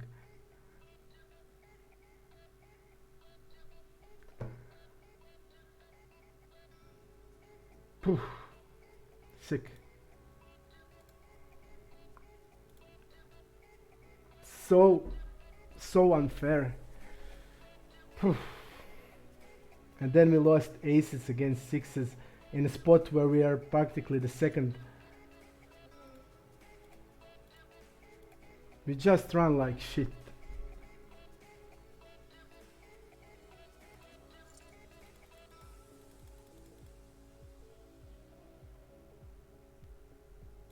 And we lost this for 40 million K.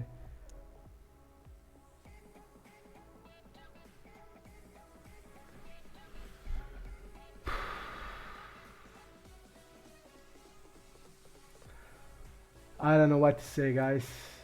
Pretty insane. It's so unfair. We run as shit again.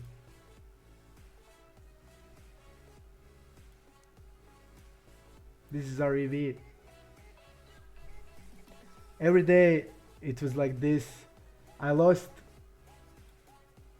before a few days on the final table. Pretty sick hand, I will show you that.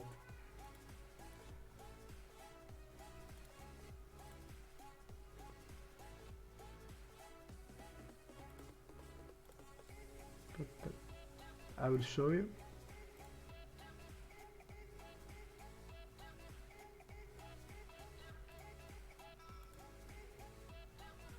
I will show that hand to you.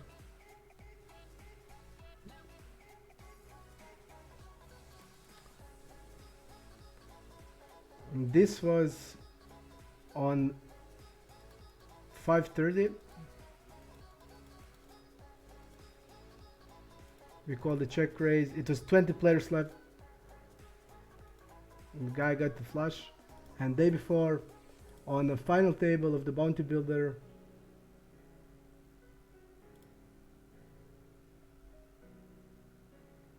look at this hand. Final table, 7 players left. We called. We raised the guy called. We bet, the guy shouts, we immediately called. And the guy had ace 10 and hit the 10 on the river on the final table again.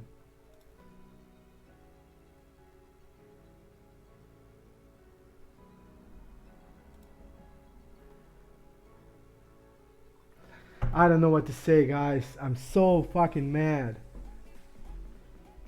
We played so good and we again so unlucky.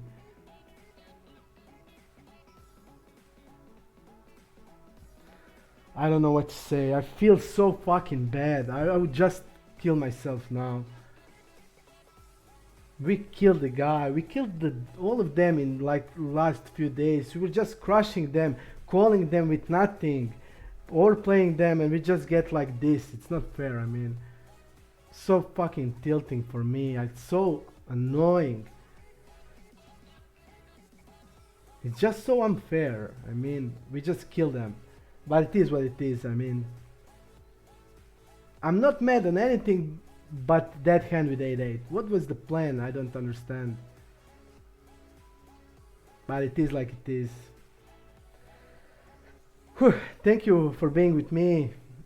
I appreciate it. Join me in next sessions. Let's finally get some luck, because all days we were practically a lot below VV. We had so unluck. It's time to change. So come with me, follow the stream. Let's win something together. I will try my best. I will try to be better. I think we played good. I think we killed that Startsev. The Startsev is so fucking disgusting hand that I would.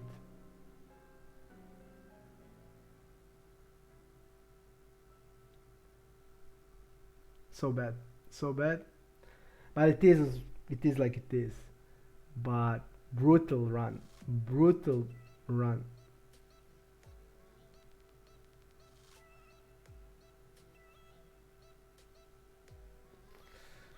So basically we lost around, this bad bid cost us maybe around 30k.